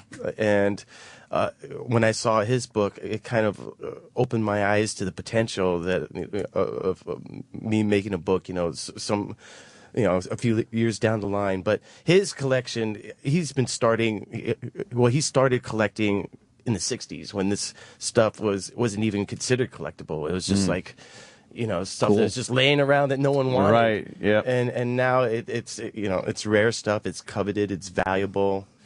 And yeah, he has an amazing collection. Who do you think's the best Dracula? Bela Lugosi, without a doubt. See, I like Christopher Lee. I love Christopher Lee, but Bela Lugosi, for me, I mean, he's the iconic image of Dracula. And after watching Ed Wood, that wrapped it up right there. And there you go. And we could bring it all back around. One sheet that's hanging in my living room is a gigantic Ed Wood poster. I love it. I love that movie. That is a great fucking movie. Yeah. I thought Martin Johnny Depp was great. Landau was amazing. Did a great job. You won the Oscar for that. Yeah. Eddie. But Ed Wood didn't do very good editing, though. I don't know if that was showcased is that in the film. Yes. A man his side would have trouble walking through doors. I could make a whole feature with this stock footage. I love that movie. I love it too. And you could quote it all day long, and most people don't know what you're talking about. No, exactly. I like to wear women's clothes. That was a statement from Jim. Yeah, exactly. I just did it in his voice. It's nice to be able to say I know things we don't in have movie a lot voices. we don't have a lot of time left, but me being the fanboy that I am, I have to ask a little bit about Les Claypool. I'm a huge Primus fan, and I know you guys went to high school together. We did. And High school. He was in my algebra class. Did you guys ever how get fucked up is that? The Bay Area is an amazing place. I just want to move there so I could watch all the people get famous, But with Claypool, I mean, I'm sure you guys jammed at some point in your younger years. Yeah, we played a million times together. Certainly there's a recording somewhere. Yeah, I'm sure there is somewhere. I would pay money for that. I want to hear that. I want to hear Kirk and Les jamming. Yeah, from high school. I have to say, when Les first started playing bass, he started playing in that particular Les Claypool style from the very beginning. I know. Well, really? I just got turned on to Blind Illusion. Oh, there you go. It fucking rules. Yeah. It's the most, and I would have never expected that out of fucking Les Claypool and Larry Lalonde. I'm listening to these riffs. I'm like, this is hard as fuck. Yeah. Blind Illusion were a fantastic band. In fact, when I started Exodus, it was Exodus and Blind Illusion, and we were rival bands. Oh, I didn't know that. Wow. We were always checking each other out, and seeing who had the better songs, better equipment, better shows. Yeah, you fucking asshole. He's got brand new shit. Yeah, he has a bigger amp than I do. Yeah, where'd you get that? To let people know, too, the book is called Too Much Horror Business. It's the Kirk Hammett collection. It's a, again, you can't get this on, like Kirk said to Gene, it's not a Kindle book. It's a real book. It smells good. Yeah, it just smells like nice, really rich pages. Yeah, I mean, it's meant to be an experience when you open it up and look at it. I mean, I am really adamant about people actually going out and buying the book so they can hold it and like turn the pages and look at all the beautiful I agree. pictures. In the same way that, who cares about buying a DVD anymore? It's about the packaging. You want the packaging. And who cares about what's inside? Right. This is one of those cases where you can't just get this and have it. You need the pages to look at. You're never gonna appreciate that kind of thing on a fucking little iPad on a monitor. Even if you're not a Metallica fan, it's like you've come up with a book where people could they could not like Metallica at all and still want to buy this. Totally. Yeah. No, if you're a horror fan or even just a movie fan or even just a collector, I think you would absolutely be into this book. Yeah, and the way the book's laid out is it's laid out in a way so that it kind of unfolds as you look at it. and those were really important for me for the book to have a flow to it. Well, it's phenomenal. You've done a great job. I say phenomenal a lot. I've been yelled at for that. But it really is a great book. It's very and, classic. I was blown away when I found out this was your collection and not just a book of shit that you like. It's awesome. And we should be plugging the signing, too. There's a signing at Chiller. Oh, where is that? Well, we're doing a signing tonight. I'm sorry. At Barnes & Noble in Tribeca. Okay. And yes, I will be doing a signing at Chiller Theater on October 20th. Gene Simmons is licking the studio. The glass. The God of Thunder is interrupting your plug. I love that big penis codpiece he's got on there. When Jim went to shake his hand, I thought he was reaching for the dick I would piece. have. If he would have let me, I would have cupped it and said, that's pretty weighty. Jesus. I would absolutely do that. So you're signing, obviously. Yeah. I am doing a signing at Chiller Theater October 28th. And Cool. I'm also doing a signing at New York Comic Con tomorrow, or actually on Saturday. Saturday. Saturday. Great. Yeah. I guess that's it for us today. Thanks the great so Kirk much. Hammett. Thank you so thanks much. for And coming in, man. Kirk will be It's on my great. Boneyard show tonight, too. So if you like this interview, you're going to hear a lot more of us chit-chatting. Thanks, man. Appreciate it. Thanks, man. Thank you, guys. And everybody else, we'll see you mañana. All right, you've heard about it. You've waited 4 long hours for it. And now the moment you've waited for rears its ugly nose. Head. After Opie and Anthony Live is coming up next.